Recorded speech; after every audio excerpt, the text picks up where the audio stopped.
Hey, the Su-57 has always been one of the main subjects on this channel because, well, I am interested and there is plenty of people who are interested too. So I thought that you would appreciate a complete summary of all the videos that we have published during the years, so you can go back and review the basics and see the development along the years. And I'm pretty sure that there is someone that would be happy to binge on Su-57 content for hours.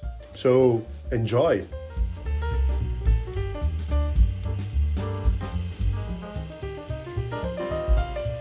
Surprise!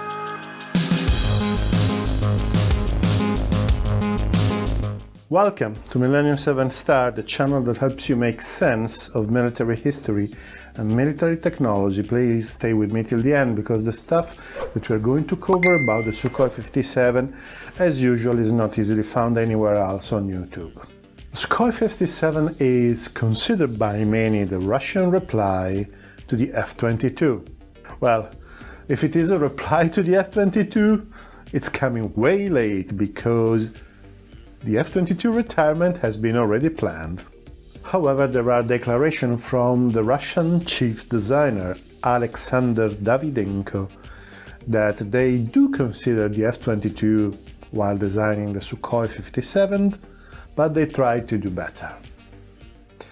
And indeed, they succeeded, but they succeeded in the Russian way. The Su-57 program has been long and plagued by delays, but this shouldn't come as a surprise. The development of all modern combat jets suffers from the same disease.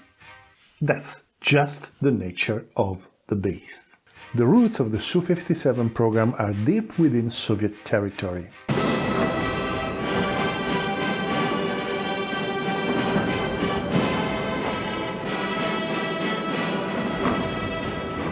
In 1979, despite the fact that the Sukhoi 27 and the MiG-29 were still practically brand new, the program for the successor for the 90s was actually set up. The Mikoyan Bureau developed the MiG 1.44, while Sukhoi developed the Sukhoi 37, later renamed Sukhoi 47.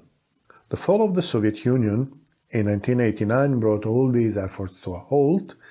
That was a terrible time for older countries that originated from the dissolution of the Soviet Union. So a project like a new fifth-generation fighter, was not really the priority. And they were not restarted till April 2001, when the PAK-FA program was launched. In April 2002, the Sukhoi's proposal for a large heavy fighter was chosen, and it had to be built drawing from the experience gained with the Sukhoi 27 family. After the usual problems and delays of different nature, the first prototype flew the 29th of January 2010, piloted by the famous Sergei Bogdan. Sukhoi quite cleverly proceeded with a classic program, no pre-production, but just 10 prototypes for the flight tests and 3 prototypes for the ground testing. And the test led to various updates, including a structural redesign. And mind, this is not surprising at all, considering how peculiar the plane is. From 2007 to 2018, in parallel with the PAK-FA program, an Indian version called FGFA was developed. It was expected to be quite different from a standard PAK-FA. However, the rising costs and the divergence of requirements and specifications ultimately led India to abandon the program. The first Sukhoi 57 was delivered to the Russian Air Force on the 25th of December 2020, and it joined a test and experimentation unit. It was no Christmas present. Christmas is the 7th of January in Russia. 76 Sukhoi 57 are on order, but the initial delivery rate is very slow. The reason behind this is that the final engine is not ready yet, and the current planes are delivered with the AL-41F1 engine. More on this later.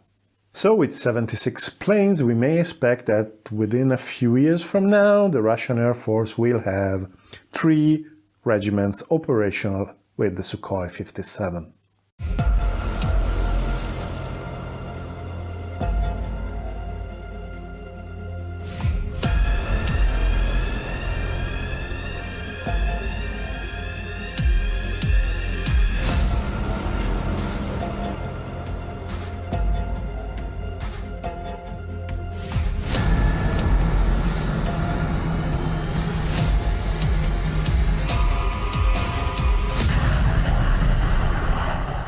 The Su-57 is beautiful.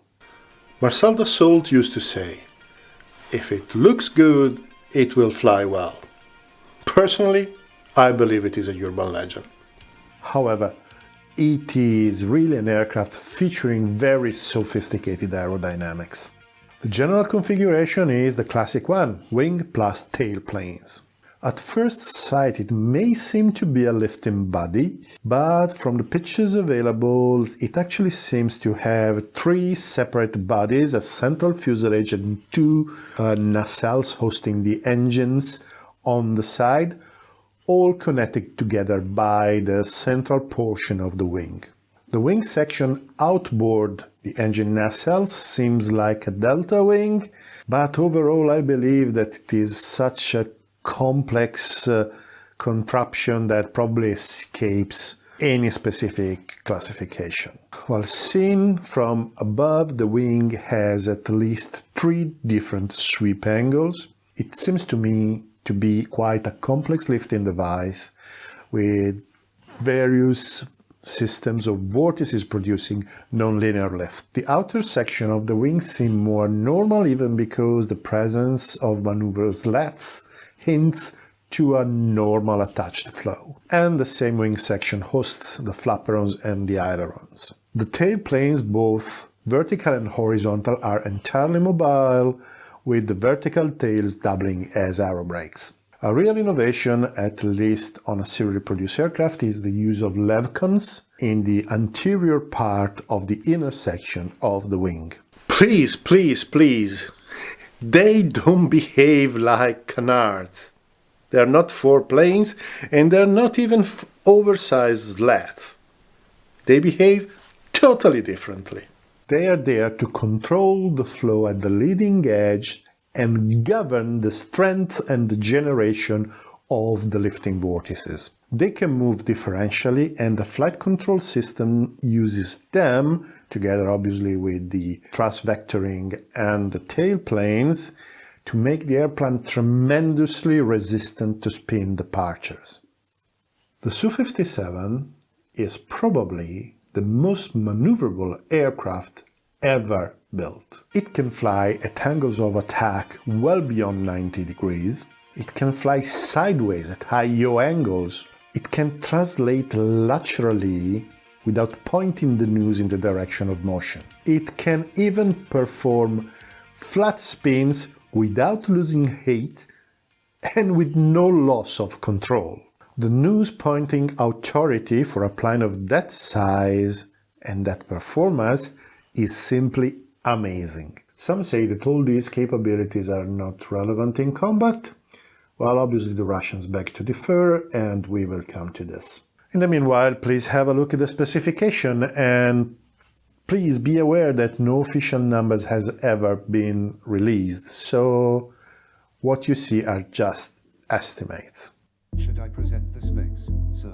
No, this is not really necessary. People can read for themselves. There's a nice music also. What am I doing in this video, sir? You had the idea. That's an important contribution, no? If I were human, I would be proud of it, sir. The Su-57 is another plastic plane whose structure is largely built with composite materials. About 25% of its weight is composites. In particular, the external surface is entirely built in composites, apart from those areas where the metal was actually necessary. Some have speculated that this is the result of the Indian partnership because the Indian DRDO has developed a state-of-the-art composite material modeling technology. The stealth design is quite evident. It is very difficult to find the right angle, and the frontal section has the classic edge found in all stealth aircraft. We will get back to stealth, but from a structural and aerodynamic point of view, it doesn't seem that the Su-57 sacrifices as much as other aircraft to the low radar cross-section. Unfortunately, there is no view that I know of the internal structure of the Su-57 just to understand the interlocking between the three bodies and the wing. If you have any, please let me know in the comment below. Yeah, but why should we be concerned about the internal structure? Yes, because with thrust vectoring, lev cones, and fully mobile vertical tide planes, well, the loads that the structure is going to bear are probably quite unusual, and it would be really interesting to understand how this problem was actually tackled by the Soviets. The Russian designers. So is everything hunky-dory? Well, obviously not. For example, propulsion is still a serious problem, but this will be the subject of the next video in the series. Stay tuned.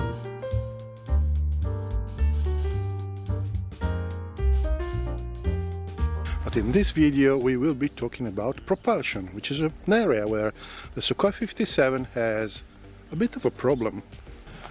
The plane is expected to be delivered with the final Algeria 30 engine only after 2025. Yeah, but let's start from the beginning.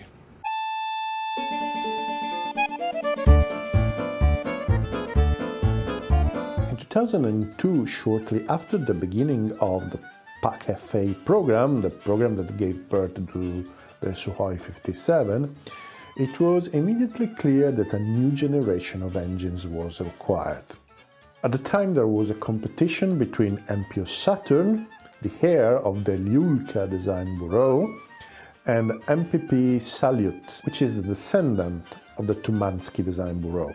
MPO Saturn won, but almost immediately the design process of the engine was split in two. An entirely new generation engine was never going to be ready in time for the first flights. Designing a new generation of engine is as complex as designing as the whole plane. So to be ready for a timely first flight, the decision of having a stage 1 and a stage 2 Su-57 was taken. The stage 1 had to be equipped with an improved version of the already proven AL-31. The stage 2 had to be equipped with the final engine, the Algeria 30.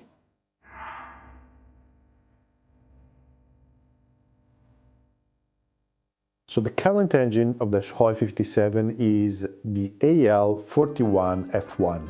It has been derived from the engine of the Sukhoi-35, which is called the AL-41F1S, which is in turn a derivation of the AL-31.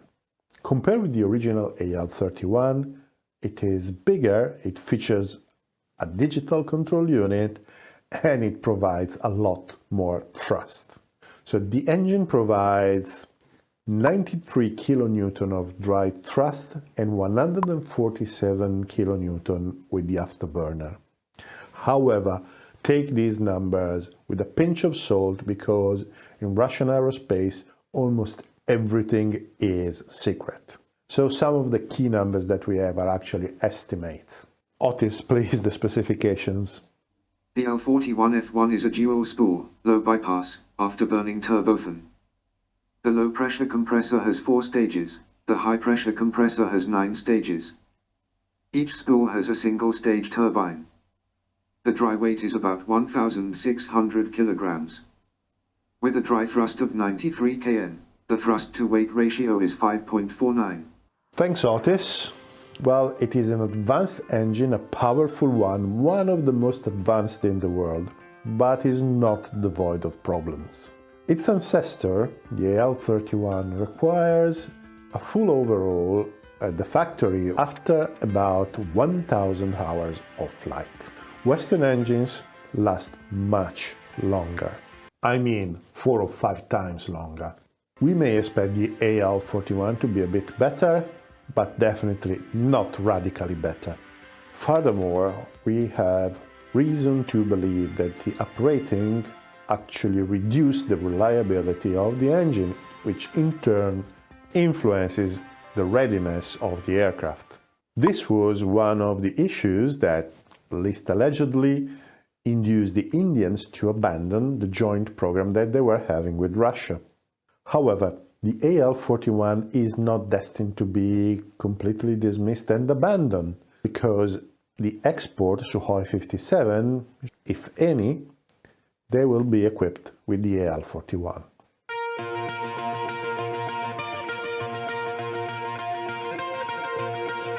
Despite the problems and the lack of thrust, actually the AL-41 is not heavily penalizing for the Su-57. Coupled with the aircraft's outstanding aerodynamics, it is still enough to make the Su-57 the most maneuverable aircraft ever built. The intakes are classic wedge intakes with mobile ramps to control the position of the supersonic shock waves, and they are obviously very efficient at transonic and supersonic speed. The conduit section is in irregular lozenge to improve the stealthiness and the radar reflection characteristics. Like on most Russian planes, retractable grids are used at takeoff to avoid the ingestion on foreign object debris. A different grid is used to increase stealthiness by protecting and screening the compressor blades just before the engine entrance. And a similar screening element is added downstream the turbine. And before someone starts screaming that the Russians don't really know what they're doing, they don't have any clue about stealthiness, this is the same solution which is used on the F-18, that was used on the F-117, and even the F-35 and the F-22 have an element to screen the turbine. And last but not least, the engine features thrust vectoring. We will get back to thrust vectoring in the last section of the video, but for now let's say that it is commonly believed that the nozzles move up and down, basically in a sort of a V pattern. For the Su-57 we have the reason to believe that they move 360 degrees differentially, and they are controlled by the flight computer. And this is probably the secret of the plane's bizarre maneuverability.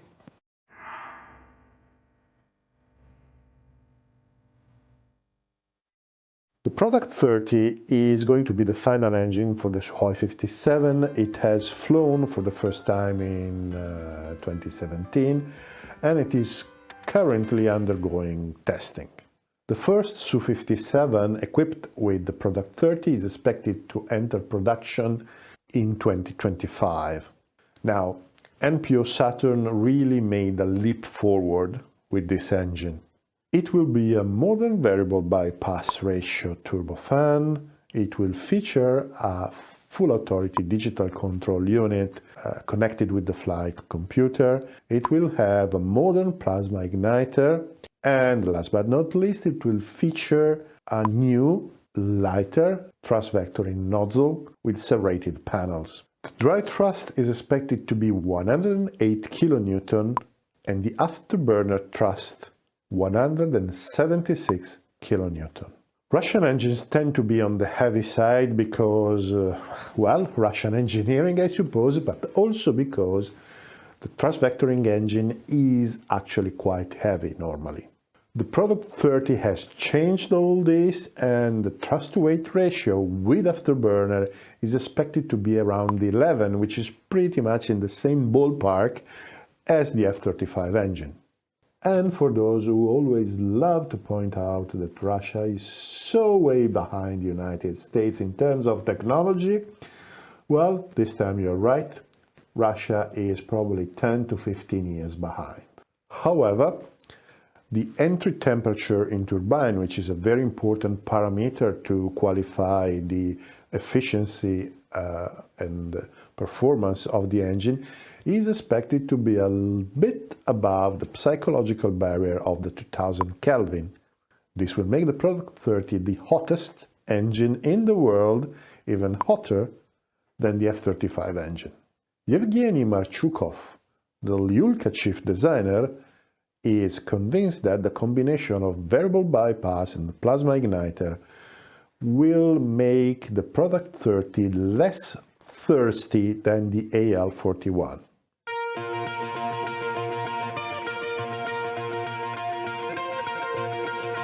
It may be interesting to notice that if these numbers are true, even at maximum takeoff weight, the thrust-to-weight ratio for the Su-57 will be significantly above 1. And if the thrust-to-weight ratio will be high, this means short takeoff and very good acceleration. Actually, short takeoff is a very important feature for the Russians. They do expect that air bases are going to be attacked in case of war, so it becomes important that the aircraft can use the shorter strips that still remain intact to take off. Moreover, such a high thrust-to-weight ratio would be very useful for a carrier variant should one be developed. The Su-57 is obviously supercruise capable. With the AL-41, the reported supercruise speed is Mach 1.1 or Mach 1.2, but with the Product 30 it is expected to reach Mach 1.4/1.5. As usual, take this with a pinch of salt. However, we have seen in another video how supercruise is a very important feature because it greatly improves the range and the energy of the air-to-air weapons, particularly at very long range. And finally, the elephant on the tail, thrust vectoring.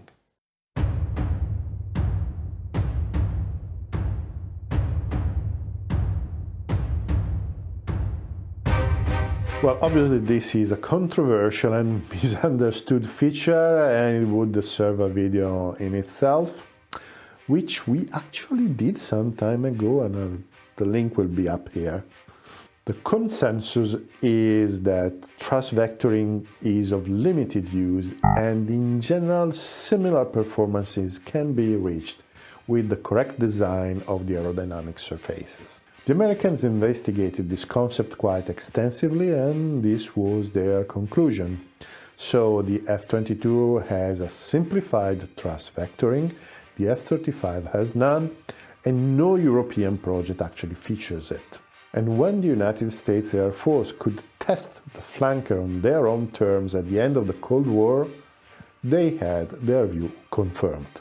Furthermore, members of the Indian Air Force who fly the Sukhoi 30 and Ki, which actually features thrust vectoring, they declare that it is used as a sort of last resort to increase the pitch of the plane and increase the instantaneous turn rate.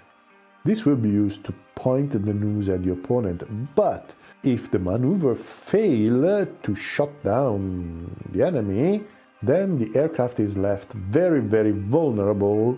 There is an interesting video on YouTube of an F-18 Super Hornet fighting against a Su-30 NKM of the Malaysian Air Force and defeating it repeatedly despite the use of thrust vectoring. So, case closed? Well, we are left with two possibilities. One, the Russians are a bunch of idiots who spend money and add complexity and weight to their top-of-the-line fighters just to add a useless feature. Two, the Russians know something that we don't know, or at least they plan to do something that we don't know, where thrust vectoring has a role. Now, I wish I had an answer, but I don't. What I have are a couple of considerations and a couple of hypotheses. The first consideration is that there is still a vast underestimation of Russian technology in the West. This is a legacy of the Cold War. In fact, the gap has never been as wide as it was perceived, and in the last 30 years, the same gap has narrowed quite a lot. Today, there are reports of the American intelligence where they clearly state that the Russians are ahead in a number of key technologies. This could be the subject of an entire long video, but what matters the most is understanding that Russia has radically changed the doctrine that they are using from the Soviet one. They have learned lessons from the wars in the Middle East too. But what they are doing is not trying to imitate the West. They are always trying to build some level of asymmetry in their doctrine and in their tactics. The second consideration is that no Russian system designed for export has the same feature of the systems in service domestically. This is a common practice in Russian industry, and some level of downgrading is always applied.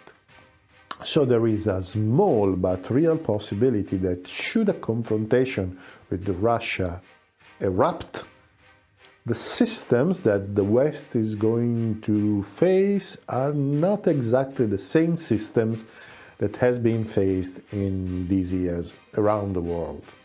Okay, within this context, we can make two hypotheses. The first hypothesis is that thrust vectoring is implemented for flight efficiency reasons. It is in principle possible to trim the plane not using the aerodynamic surfaces, not deflecting the aerodynamic surfaces, but orienting the engine thrust. Why would you do that? Because in this way you could keep your aerodynamic surfaces at the lowest drag possible, compatible with the flight. An effect like this is probably small, but surely not negligible, and there is the possibility that something like this has been implemented. Mind, this is speculation, we have no specific news about it. Another hypothesis revolves around the idea that thrust vectoring allows unconventional maneuvers. For example, using thrust vectoring with a very quick deflection is possible to give the plane a jerk, so to speak, sideways, that changes the flight path, changes the speed and acceleration vectors of the plane. It would be a sort of instantaneous maneuver. Why this would be important? Well, modern air-to-air missiles use guidance criteria, which in general tend to predict or anticipate the point of impact. The missile is not chasing the plane. The missile is trying to anticipate the impact because, well, it's much more efficient. Now, the digital filters used on the missiles have to make a prediction, and the prediction is normally based on speed and acceleration of the target. If the acceleration of the target is somehow unusual, there is the possibility that the algorithm gets confused. In which measure this is going to affect the weapon, it's very difficult to say. It's probably not going to throw the weapon totally off course, but could make the interception trajectory less efficient. Again, this is just a maybe, this is just my speculation, but that would be really interesting to know. Bottom line is, I think we had better not dismissing this feature as irrelevant or useless.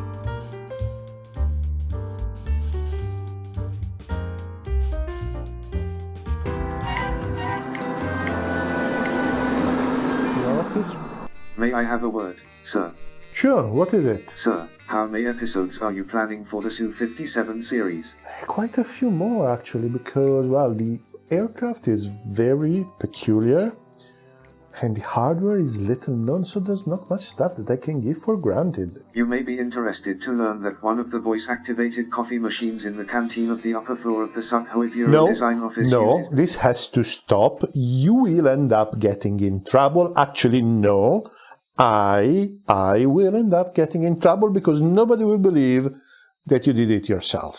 Is there any electronic device in the world that you're not connected with in any way, shape or form? Of course, sir. I have no acquaintance whatsoever with the clipper you used to cut your pubic hair, sir.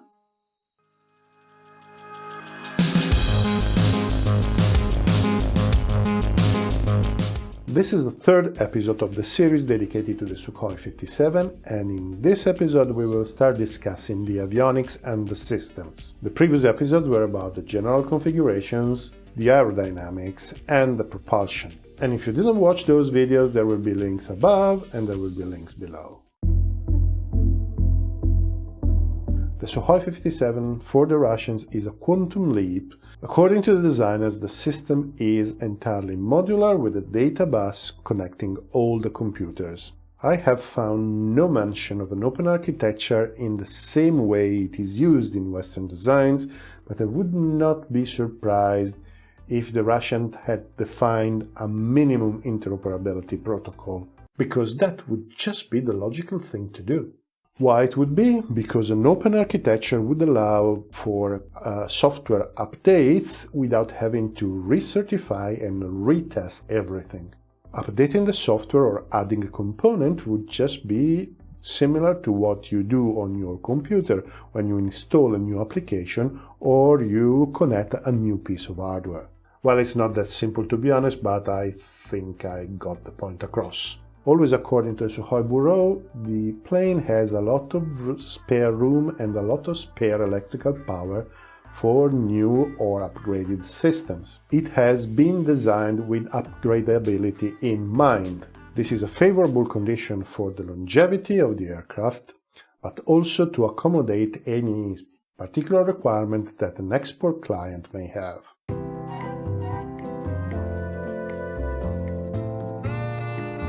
The interaction between the pilot and the aircraft is managed by what the Russians call an IUS unit. Well, it can loosely be translated as Information and Control System. The computer has been designed by Sukhoi itself without relying on the usual Sukhoi supplier, the RPKB from Ramenskoye. The reason for this is that Sukhoi wanted to go with the best possible system that they were able to build. They decided to make no compromise on the system technology. The concept that they have followed is called intellectual assistance. With this term, the Russians describe the process of presenting the pilot with only the relevant information for that specific flight condition, or the automation of all the tasks that are better and more precisely executed without human intervention. Up to 90% of a mission can be flown automatically, with the pilot manually flying the plane only during takeoff and landing. The mission can be pre-programmed, like the Russians like to do, particularly for the air-to-ground domain, but obviously the pilot in flight can change everything, can set new waypoints, change altitude and speed, choose flight profiles, and so on.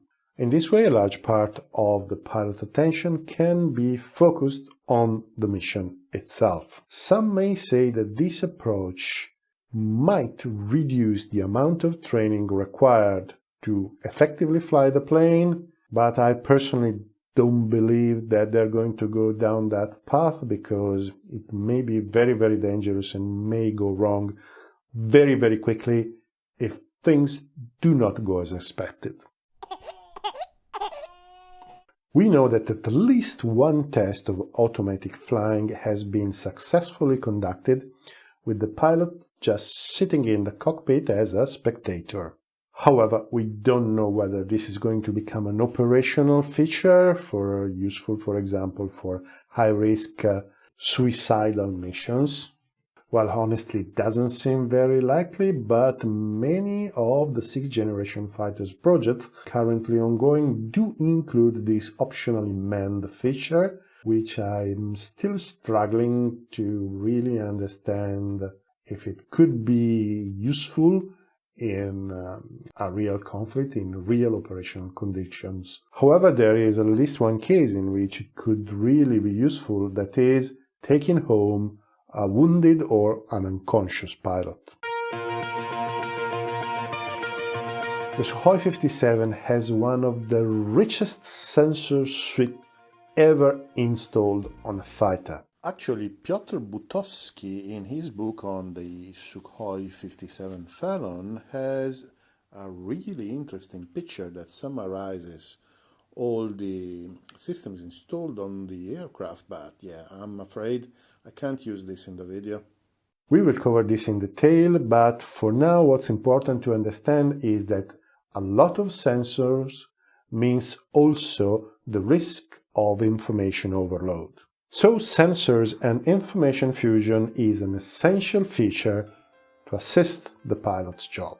This function in the Su-57 is performed by the IUS. So the pilot, while not flying the plane, can automate the target search, the attack profiles, the kind of firing solutions that are chosen. I believe this could be really useful, but could also be a double-edged sword. The standardization of combat procedure in case of a generalized and prolonged conflict, it is a vulnerability that can be exploited by the enemy. So during a long conflict, during a long period of time, and for long I mean more than a few days, it may be necessary to actually vary these procedures and these policies in a way that is not easily understood by the opponent.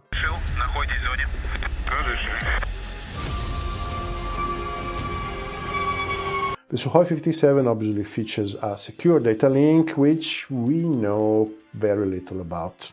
The Russians have quite an important experience with long-range data links, which are necessary for a country that has the size of Russia. However, we can expect the Su-57 to be quite capable, even though we don't have any specific information. The reason is that we know that tactical experiments where the Su-57 was acting as the quarterback for the previous generation Su-35s have been conducted.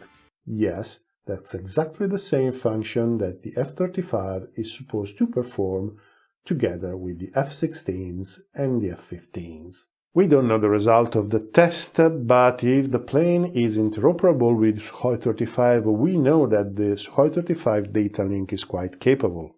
For example, the commander of a Su-35 formation can physically provide the other plane's weapons with the firing solutions, leaving the other pilots in the flight the only task of materially pulling the trigger. It only seems logical that this kind of centralized command is implemented on the Su-57 too. A further function of the IUS is the automated aircraft self-defense. An automated system now is quite common, and the Su-57 features radio frequency jammers, infrared jammers, plus the usual dispensers of chuffs and flares. Obviously, all of these systems have to work in a coordinated way to maximize the effectiveness. Anyway, we will cover this in detail in a different episode. The production Su-57 has a different cockpit layout than the PAC-FA. The PAC-FA cockpit was sort of reminiscent of older generations. The production Su-57 is much more modern. So the general configuration is the classic HOTAS, that hands-on throttle and sticks, but there are no analog instruments of any kind. There is just one large panoramic screen, as it is commonplace in the most modern fighters. There's actually another small multifunction display mostly used for the communication management. The HUD is probably the largest ever installed on a Russian fighter, but on the Su-57 it may not be that necessary. In fact, the pilot's helmet makes use of augmented reality to show the flight information to the pilot as it is appropriate considering the flying conditions. The head-up display information is replicated on the helmet, but obviously the helmet can also be used as the targeting device for the off-bore sight weapons. One uncommon feature present on the Su-57 is the capability of showing the picture captured by the 4 infrared cameras distributed around on the helmet. If the pilot activates this function, can actually see through the structure of the plane. Yes, guys, that's exactly the same feature available on the F-35. However, on the Su-57, the cameras do not cover 360 degrees, and they are used mostly for night navigation and low-level flight.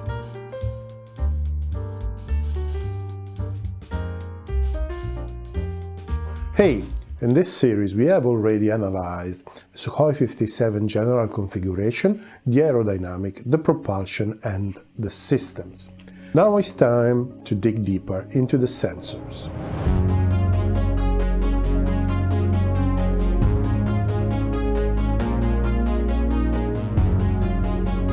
The Russians divide the sensors into 2 groups, this SH-121 radio electronic suite and the 101 KS optoelectronic system. In this video we are covering the former, and be ready for something surprising.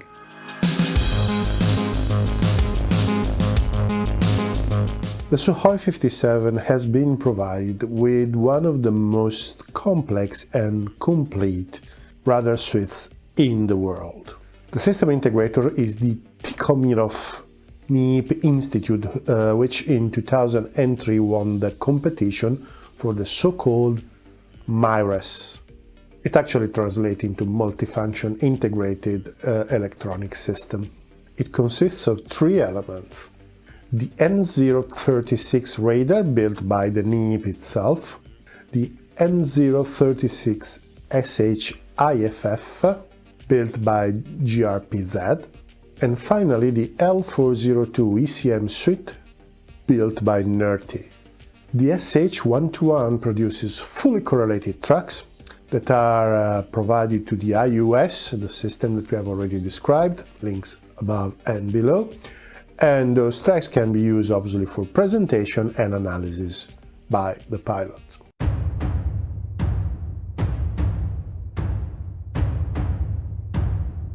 The N036 Squirrel is composed by 5 antennas covering the frontal 270 degrees of the plane.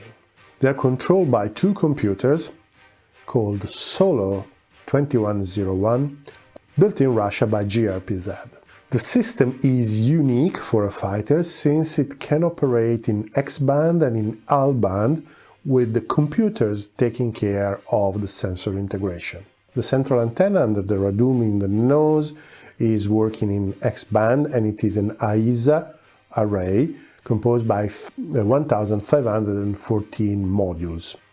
The antenna is tilted upward by 15 degrees, in which is now becoming a sort of a standard measure to reduce the RCS of the antenna itself. 2 smaller side arrays with 404 elements each are mounted on the side of the cockpit, and they're angled downwards by the usual 15 degrees. Altogether, these 3 antennas cover the frontal 270 degrees. The frontal antenna uses vertical polarization, while the side antenna uses horizontal polarization to reduce the risk of interference. The fusion of the information into a single presentation is handled by the computers, obviously. The antennas seem to be a bit bulkier than an equivalent Western system, but the N036 electronics seems to be actually divided into different black boxes in the frontal section of the plane. This is probably more difficult to maintain, but definitely easier to fit inside the structure. Obviously, the manufacturer is tight-lipped about the performance, but they declare that the main antenna can output up to 11 kilowatts, which is actually respectable. If this configuration wasn't bizarre enough, there are 2 more radar antennas. They are installed quite unusually on the wing leading edge. These are L-band arrays, and contrary to what some Indian sources say, these are part of an active radar. However, they have relatively few modules and they cover quite a large frontal arc. Unfortunately, we know very little about the performances and the features, for example, frequency agilities, how many beams can be used, scanning patterns, and so on. However, it seems only reasonable that the three X-band antennas operate all at the same time, so this makes 3 beams, plus each one of the L-band arrays has its own beam, so the Su-57 in normal conditions should have at least 5 beams. The apparently bizarre choice of installing 5 antennas operating in 2 different bands probably make the Su-57 the best equipped aircraft in the world to deal with stealth. In fact, stealth is mostly effective in X-band, which is also the most common band for air-to-air radars.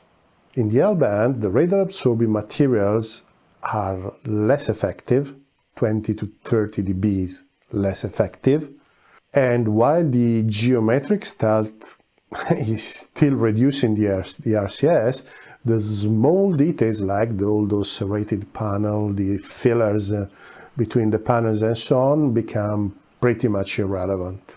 They are just too small compared with the wavelength of the L-band to make any difference. In fact, something which is not really well known by many is that in ground-based L-band radar, but also longer wavelength radars like UHF or VHF, stealth aircraft has always been visible, even at long ranges.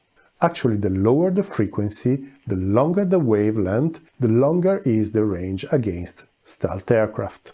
L-band radars are usually not installed on fighters because they require large antennas and very powerful emitter. And in fact, we see them installed on one of the largest fighters currently in production, with a lot of power generation available.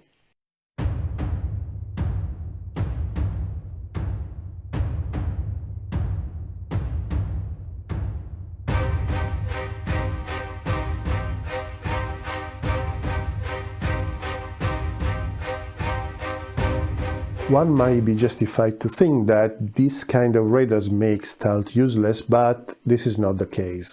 In fact, the accuracy of a radar is proportional to the frequency and inversely proportional to the wavelength. While an X-band radar has an accuracy of the order of tens of meters even at long range, an L-band or lower frequency radar has accuracies that are measured in kilometers. The track generated by these radars is usually not enough to guide a weapon to the target. Nonetheless, the mere fact that you may have a relatively good location of the stealth aircraft is quite an important tactical advantage.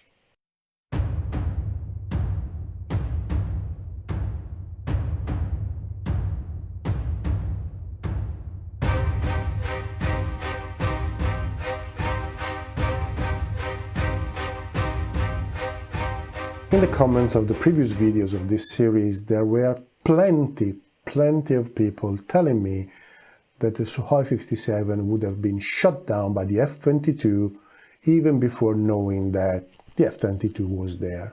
Well, with the L-band arrays, the Su-57 is probably the least likely fighter in the world that can be surprised by a stealth fighter. It might still happen, but not because of the overwhelming technology.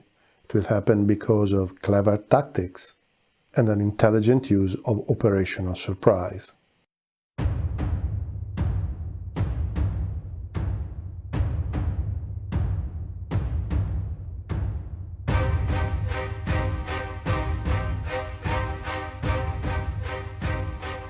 I'm pretty sure the same people will now be telling me that those radars will be blinded by the incredibly and science fiction-like electronic countermeasure of the F-22 or the F-35, which is a perfect segue for the next part.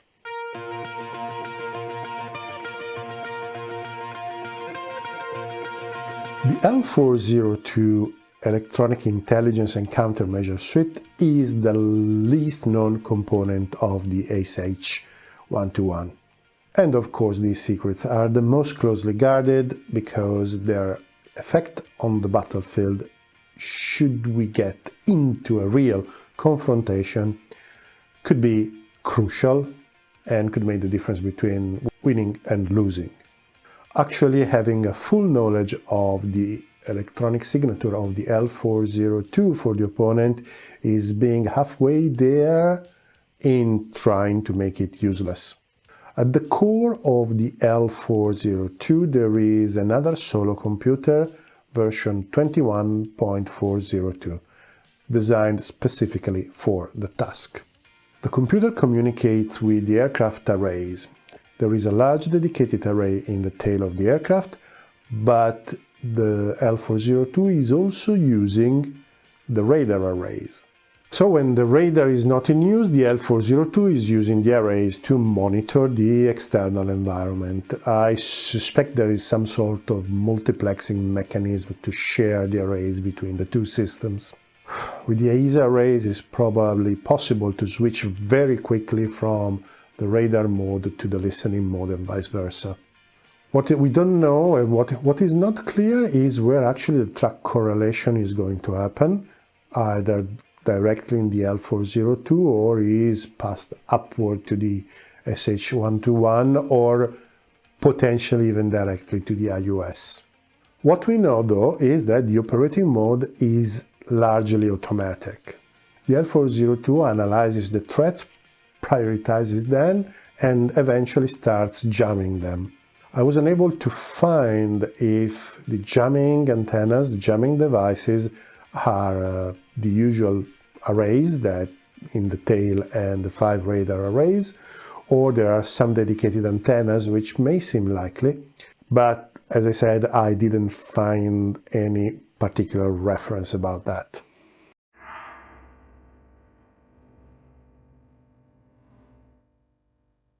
The N036 SHIFF, identification friend or foe, actually uses 2 separate antennas dedicated for the function installed in the LEVCONs. This is a development of the system that was used in the Sukhoi 35, and it has the advantage of freeing the radar of doing the IFF task, and the system can also be slave to the electro-optical systems, so if the aircraft is staying passive, the IFF interrogation before firing can happen anyway. The flip side of the coin is obviously that the system is quite large, bulky and heavy, and it is practical only on large aircraft. One of the traditional problems of integrating Russian hardware into a Western environment was exactly the IFF, or better, the IFF compatibility. However, since this has already happened in 3-4 cases by now, we may expect that it's not going to be a big problem anymore.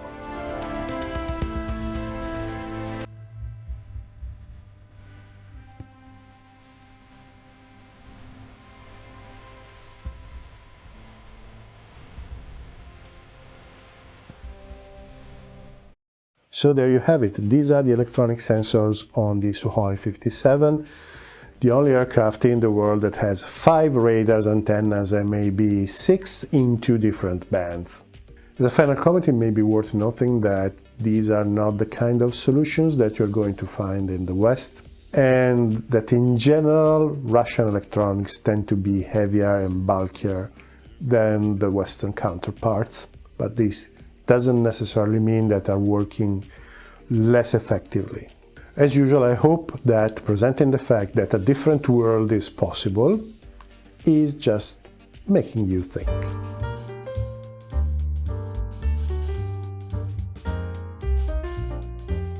Hey, in this series we have already analyzed the aerodynamics, the structures, the configuration, the propulsion and the systems of the Sukhoi 57.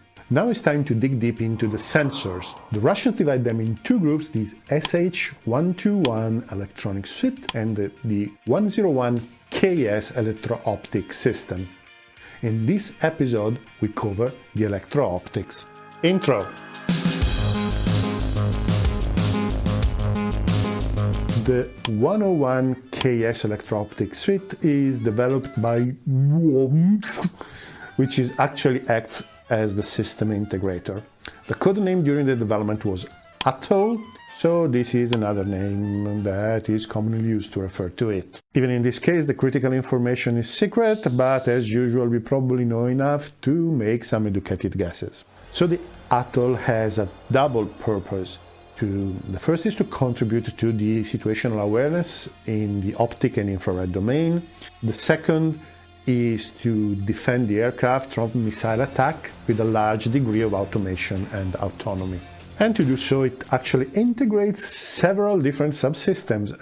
Otis, please tell our viewers which are these systems. The 101 KSV infrared search and track, the 101 KSU-01 and 02 missile approach warning system, the 101 KSON directional infrared countermeasures, the 101 KSP for night and low-level flight, the 101 KSN navigation and targeting pod, the UV50-01 chaff and flare dispensers, the EC260 Delaunay coffee machine, the Typhoon BL420840 blender. Thank you, Otis. I appreciate the irony.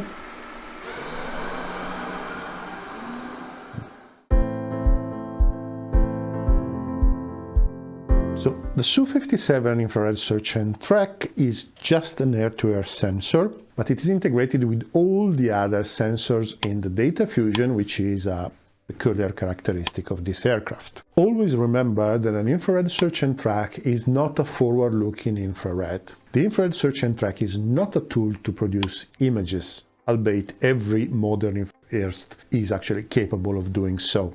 The infrared search and track is a tool that passively scans a portion of the sky to produce a track similar to the track produced by the radar that is actually shown to the pilot on the head-up display, the presentation screens, or anywhere else. The KSV, like all modern infrared search and tracks, can scan and track multiple targets, remaining either completely passive or using a laser to find the distance. The earth ball, when not in use, can turn backward, and the back of the ball is covered by radar absorbing materials to improve stealth. The 101 KSU 01 and 02 are actually the same sensor included in a double or single casing. The double casing is shaped like a wedge and contain a sensor on each side of the wedge. They are located above the fuselage toward the back and just below the cockpit. Two single sensors are installed on the side right aft of the cockpit. These sensors work in the ultraviolet band where they can detect the huge ultraviolet emission of the rocket engines. Ultraviolet sensors are very accurate directionally and are very difficult to fool, but they have the intrinsic weakness of being effective only when the rocket engine is on. A missile that has exhausted its propulsion won't be identified. Furthermore, the ultraviolet band tend to be absorbed quite a lot by the atmospheric humidity, and in bad conditions, in bad weather, the effectiveness of the sensors is actually diminished. To compensate for the intrinsic problems of the ultraviolet sensors, the Su-57 also directional infrared sensors. The 101 KSON is quite a sophisticated system. It is contained into a small dome attached to a relatively small black box. It's not actually black, but you get the point. The Su-57 has two of them, one above and one below the fuselage. The sensors scan the space around the aircraft, and if they detect a missile, they flash a laser toward the sensor. The purpose is to confuse the missile guidance and deviate it off target. No use to say it actually works with infrared guidance. I don't expect it to be effective in any form with radar guidances. The infrared sensors can identify a missile even if the engine is off, and they are more resistant to bad weather. but they tend to have problems at low altitude where the missile can be confused against the warmer background of the terrain. Some may say that for a country often covered with snow is not a big problem, but yeah, we don't know for sure. An interesting additional feature is the possibility for the pilot to actually see the pictures, the images captured by these sensors, albeit probably not in augmented reality mode. However, it is a nice addition to the situational awareness. The 101 KSP, on the contrary, provides a picture that can be used with the augmented reality. It is a small infrared camera installed on the left nacelle under the wing, and its primary purpose is to work with the radar to improve the terrain following and low-altitude navigation capability. The picture taken from this camera can be combined with the picture taken from the infrared search and track and the targeting pod to let the pilot see through the aircraft fuselage. Pretty much like what happens with the DAS on the F-35. The test pilots say that when the system is activated, it gives them the surreal impression of sitting outside of the aircraft with nothing around them.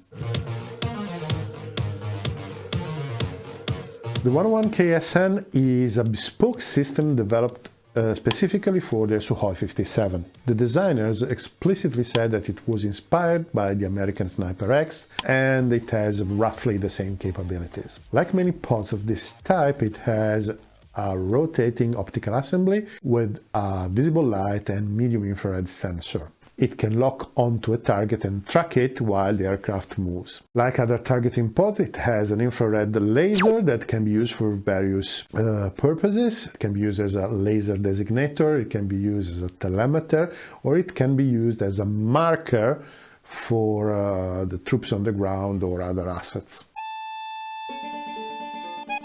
The UV5001 is a chaff and flares dispenser, which is a bit different than the Western implementations. The plane has 3 units in the tail section, 2 facing upward and 1 facing downward. The system in flight is covered with a lid that it opens only when the system or the pilot actually order the release of chaffs and flares. Under the lid, each unit has 14 50mm barrels, each one housing a cartridge. There are 9 different types of cartridges, and the system is supposed to release the best combination depending on the specific threat. The main peculiarity is that some of the cartridges are actually active decoys. They basically have the same role as the towed decoys that are found on some Western planes. So in the last 2 episodes we have discussed the Su-57 sensors, we have seen the radars, we have seen the electro-optics, and we have learned that the Su-57 has one of the most complete sensor suite ever installed on an aircraft. It features a number of original solutions that are different from the kind of solution that is used in the West. If you want, the big unknown is exactly the level of integration and automation, but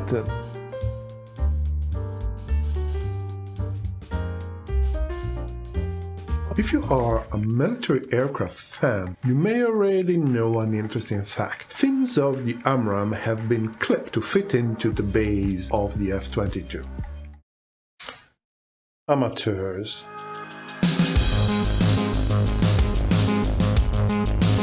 The Su-57 is in many aspects a quantum leap for Russian aerospace, and weaponry is no exception. What is going to fit in the Su-57 base is something new and bespoke. But it was a long road to get there. For example, the first payload separation tests happened only in 2016. In fact, bespoke ejectors had to be developed to eject bespoke weaponry. But I'm running ahead of me.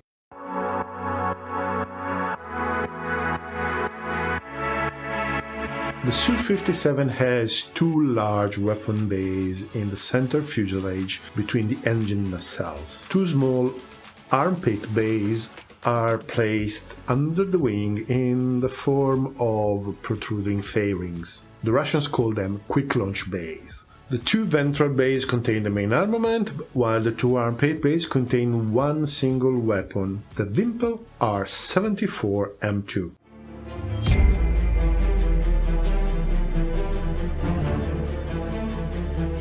To obtain clean separation, 3 models of bespoke ejectors had to be developed. The UKVU-50U is for loads up to 700 kilos, while the smaller UKVU-50L is for smaller loads up to 300 kilos. They are interchangeable and they can be installed in the main weapon base as required. The VPU-50 is a small retractable device to launch the R-74M2 from the armpit bay. And when stealth is not a concern, the Su-57 has 4 under-wing stations plus 2 pylons under the engine nacelles. And the armament computer, well, that one is unknown. We know nothing about the electronics controlling the weapons.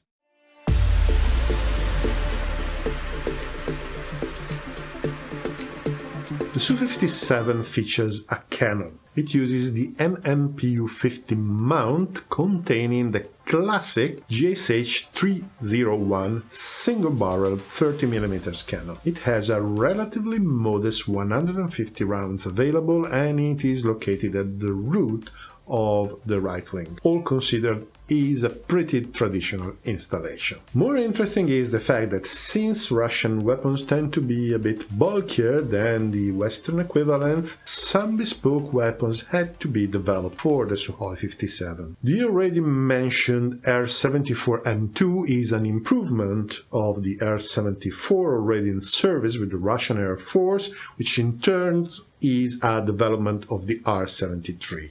The weapon is considered to be an excellent short-range air-to-air missile with an off-bore sight angle of about 75 degrees. The M2 version has a reduced cross-section to fit into the base, but also has an improved engine and a two-way data link, meaning that the missile can be launched in lock-on after launch mode.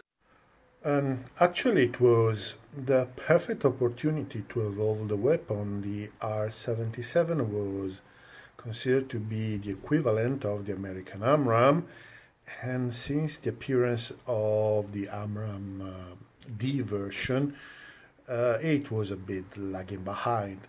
Actually, the air-breathing R-77PD could have been a game changer in the same way the Meteor is, but we have lost it at the tracks.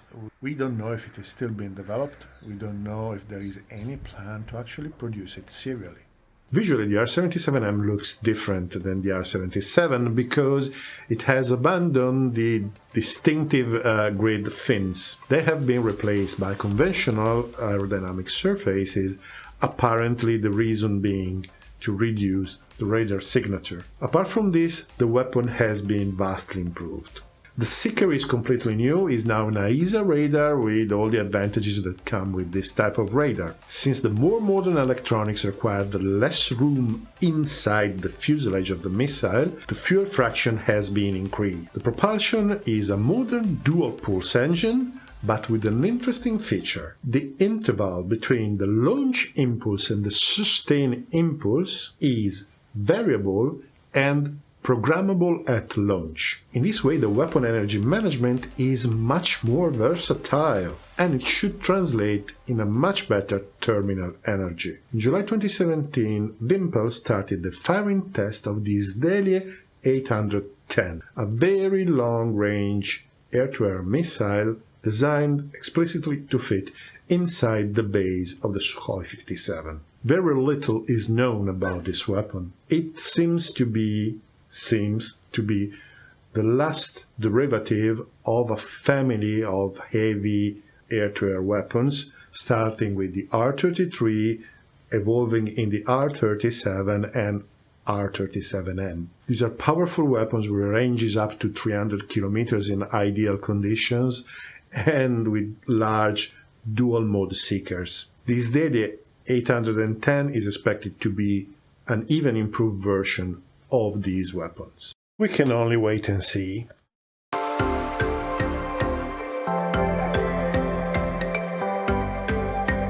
The The same problem that air-to-air missiles had was even more relevant for air-to-ground weapons. To fit into the base, they have to be shorter than 4.2 meters. The section may be inside a square or 40 by 40 centimeters.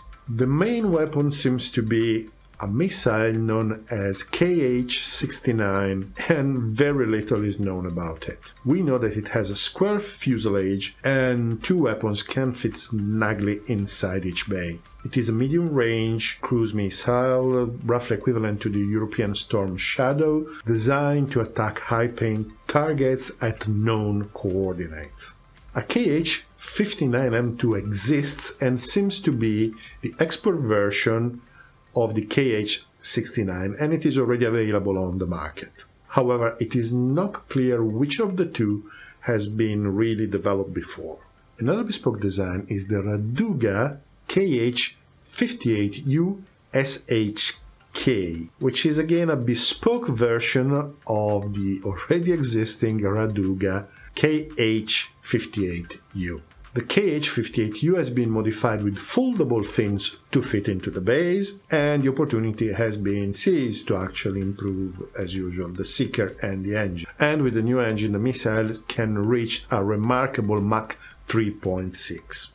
Well, obviously, there are also standard production weapons that fit into the base. The KH-38M is part of a family of new air-to-ground missiles designed to replace the historic KH-25 family. The KH-38M is a family of medium short-range weapons available with different seekers as the Russians are used to do. The range varies a lot with the launch speed and height, but roughly we are talking about weapons in the class of 50 kilometers range, even if exists a Grom version of the weapon with two foldable wings that turn it into a small cruise missile. The Grom maximum range is estimated to be about 120 kilometers. A very new family of bombs are the CAB-250L, apparently developed as a reply to the American small diameter bomb. As usual, we have one body with different seekers. In this case, we have laser guidance and GLONASS GPS guidance.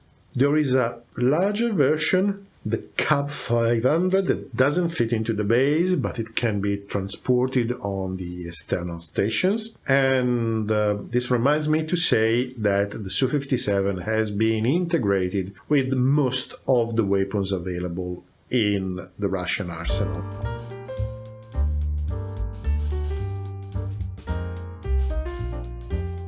So here's the thing. I made 6 videos about the Su-57. I covered the aircraft in a great detail because a lot of the Western public is not familiar with the Russian technology. I explained times and again how the Russians do things differently, and this is what I get.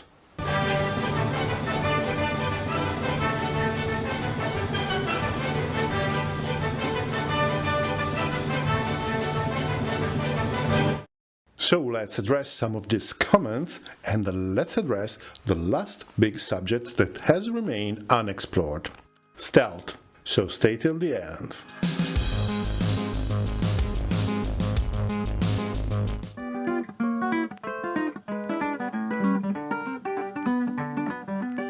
The Su-57 has 5 antennas, 2 of which are L-band arrays. L-band, which is a longer wavelength band than the X-band, is a radar frequency, is a radar band where the stealth is way less effective. Some say that the Su-57 arrays are too small to be really effective, and maybe is true, but actually knowing that a stealth aircraft is there, even though you cannot locate it precisely, is already a big technical advantage. There's also the possibility that at the tip of the wing of the Su-57 there are going to be more antennas that are not being disclosed publicly, so maybe the L-band arrays are not that small. So if there is a fighter that has little probability of being surprised by an F-22 or an F-35, that fighter is the Su-57. No other fighter in the world has the same onboard capability of detecting stealth.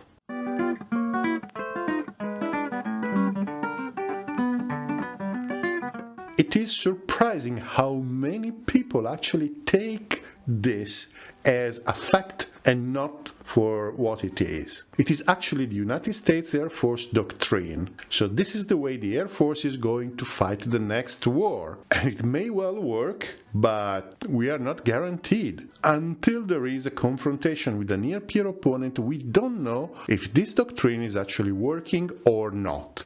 And please don't tell me that in the last 30 years all the engagements have been beyond visual range. Basically, the United States and the Western Alliance never fought a competent opponent during these years, and they were always with a large advantage in technology and numbers. As I said in a different video, the first victim of high-tech warfare is high-tech warfare itself.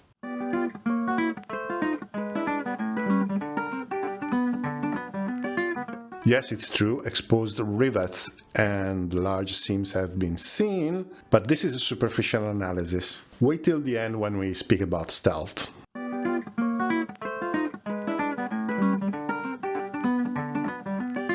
Yes, it is underpowered if you compare with the original plans, but it's still very capable with the AL-41. And by the way, apologies for getting the MTBF of the AL-41 wrong in the first video of the series. It is about 4,000 hours. And then the Isdelia-30 is pretty much right behind the corner. It has flown already, it is being tested, and shouldn't be that far away. So it is not underpowered as in an aircraft that has insufficient performance. It is underpowered because the development took too long.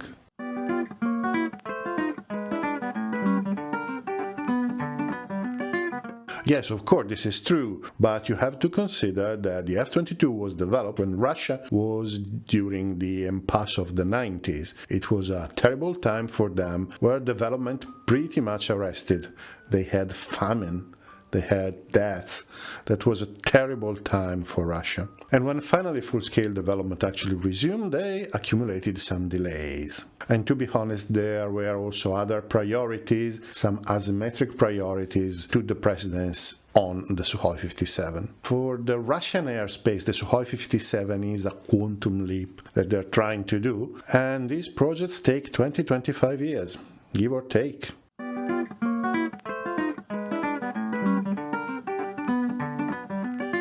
Yes, there are a few because, as we said, they started later. The last time a reporter has been in the Sukhoi factory and has visited the assembly line, they have counted about a dozen units at different level of completion. So the production is actually going. It's not in large numbers, it's not like the F-35 today, but it is coming along.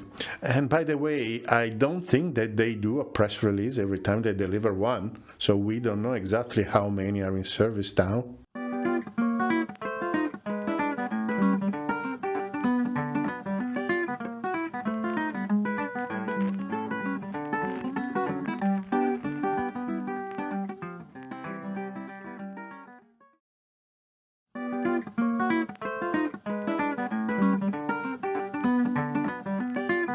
Sorry guys, you totally missed the point. The key word in all of this is asymmetry. I know that some think that being better means being superior in a few numeric parameters. Some of them are really meaningless, like for example, the missile range. Some people think that the missile range or the radar range are a thing, so a missile that has a range of 50 kilometers is better than a missile that has a range of 45 kilometers. Come on, that's not the point, guys. It's not black or white. Well, sorry, but this is an oversimplified version. I know it is reassuring if you see the world in a logic of us against them, but definitely that's not the case. The Russians do not plan to respond with the same means, tactics, and doctrines of the Americans in case of confrontation. Doing the same thing as your opponent when you are in a condition of material inferiority is simply suicidal. Nobody competent would do that. And this was stated times and again in all the Russian doctrinal publications. We want good relations with all participants of the international dialogue, and really we don't want to burn bridges. But if someone mistakes our good intentions for indifference or weakness and intends to burn or even blow up these bridges themselves, they should know that Russia's response will be asymmetrical, swift and harsh. Asymmetrical. What they plan to do is something different to cripple the capabilities of whatever enemy they are up against. It seems that many believe that if they don't do the same stuff that we do in the West, is because there are stupid simpletons. Well, I don't know what you think, but I always thought that underestimating your opponent is the first step to defeat. An aircraft like the Su-57 will be employed differently from its Western counterparts. That's the reason why it is different. On to stealth.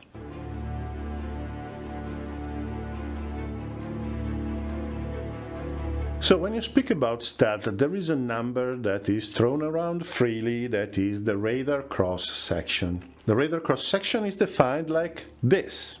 The RCS of a radar target is the hypothetical area required to intercept the transmitted power density at the target, that if the total intercepted power were re-radiated isotropically, the power density actually observed at the receiver is produced. In practice, the larger the cross-section, the more visible is an aircraft on radars. However, an aircraft doesn't have one radar cross-section value. The radar cross-section varies with a lot of parameters, and the most important being the attitude of the aircraft, so the angle under which you're viewing the aircraft actually determines the radar cross-section of the aircraft more than everything. And also the radar cross-section depends from the radar. As we said before, in the X-band, which is the band used by fighter jets radars, stealth is extremely effective. In the L-band, at a longer wavelength and a lower frequency, it is not as effective. The radar cross-section is higher. Radar cross-sections values are available in the press for every aircraft, but they are all estimates. I've never seen any official statement about the radar cross-section of an aircraft. Never. They are all estimates. I personally find this discussion about who has the biggest radar cross-section quite curiously similar to another discussion about size, and pretty much it has the same finality. Coming to the Su-57, the aircraft has clearly been designed to be low observable. All the classic features of geometric stealth are present. There are no right angles, the platform is aligned, the vertical surfaces are canted outwards, and all the panels are serrated. It is not 100% clear what is the solution for the engines, but fans and turbine blockers seems to be present. And the canopy is coated with metal oxide to keep the impinging radiation out of the cockpit. When the first close-ups of the aircraft became available,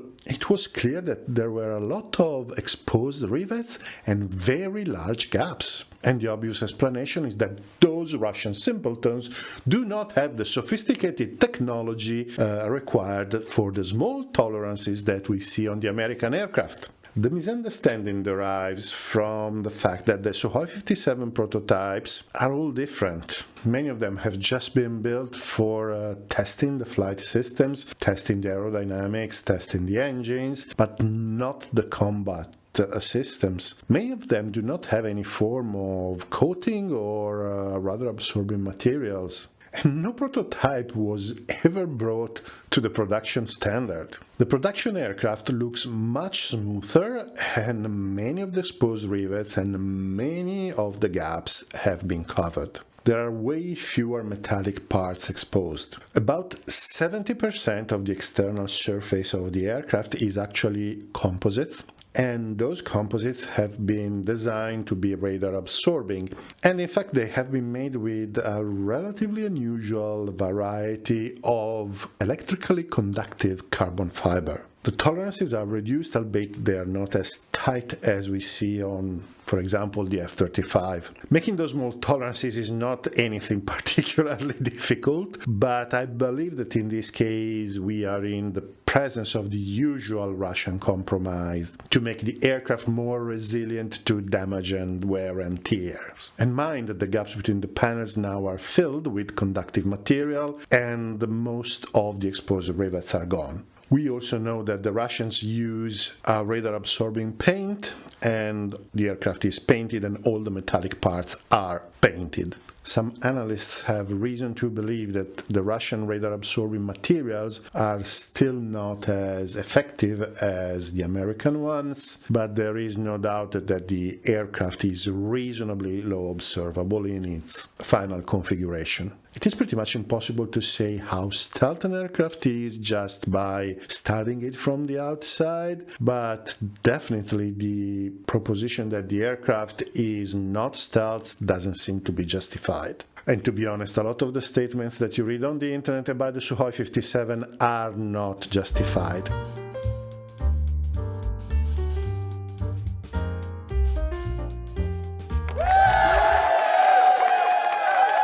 So let's cover the latest news about the Su-57. Obviously the precedence goes to the situation in Ukraine, and now we have the official confirmation that the aircraft it has been used. We know that at least a 4-ships flight has been used for a SEAD mission, during which it used standoff weapons to attack the Ukrainian air defenses, and apparently it worked well. Well, I suspect that if there were problems, they probably would not have made any public statement about that. One of the contentious points was the separation of payloads from the main weapon base, but apparently that was okay as well. We also have the official confirmation that the aircraft has been used in some single missions, and this is shedding a different light to all those sightings that happened in Ukraine and nearby. Various commentators say that the Su-57 engines have a very particular noise that made the aircraft sort of recognizable. Apparently it had been heard, I can't tell for sure, but it is possible that some of the sightings that happened in Ukraine were indeed authentic. Would be really interesting to know if all those radar and electronic surveillance assets that the NATO has in operation around Ukraine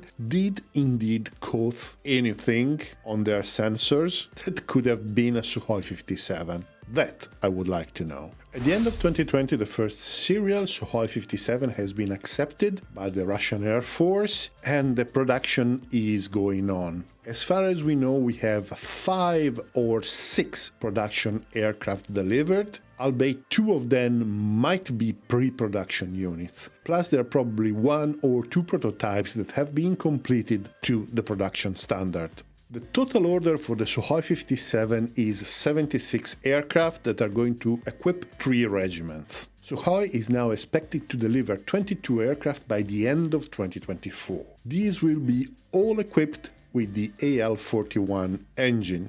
The remainder of the aircrafts are going to be delivered between 2024 and 2028 with the new Izdalia 30 engine. At least this is the plan if the sanctions are not going to impact the production. In various Russian weapons there are chips that are sourced from nations that have adhered to the international sanctions, but we don't know how this is going to affect the Su-57 as a whole. In 2023, Sukhoi is expected to start producing the Okhotnik drone. This drone can be remotely controlled by the Su-57. Apparently, this is not confirmed news, there is an update in the making to increase the number of drones that can be controlled up to 4. The control of a single one has been already demonstrated, so now the Russians want to do something more. There are some other interesting news about the relationship between the Su-57 and the Su-75. In fact, it seems that Sukhoi is reusing on the 75 the cockpit and most of the electronic systems that have been developed for the 57. Well, this seems pretty reasonable, quite obvious, so let's see how it's going to develop. Some time ago, some pictures showing a Su-57 beside a Su-75 have been published,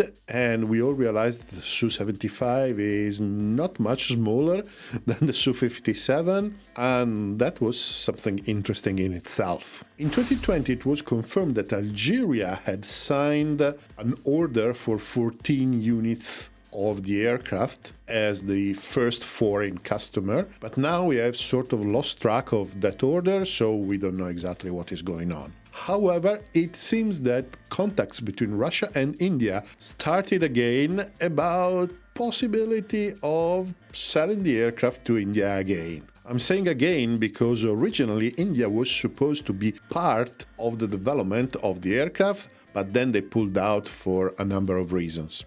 This is another interesting story that we may want to see how it's going to end. There are news of other international contacts, but none of them is more than a rumor, so I won't discuss them here. And finally, we have an official declaration that the design of the Russian 6th generation aircraft has started. According to the Russian, the defining feature of the 6th generation aircraft is it's going to be unmanned. The main variant of the aircraft won't have a cockpit. Personally, I really want to see this one.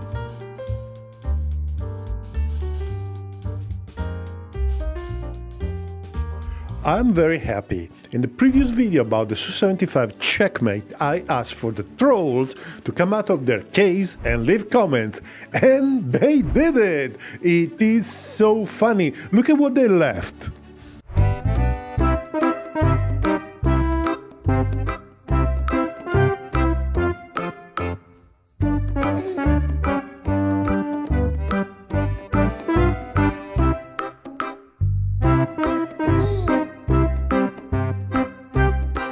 Well, that was great. However, many more people left respectful comments and observation or asked interesting questions about the aircraft and the Russian aerospace in general. So get prepared for a sweeping ride where we are going to discuss your points, not mine.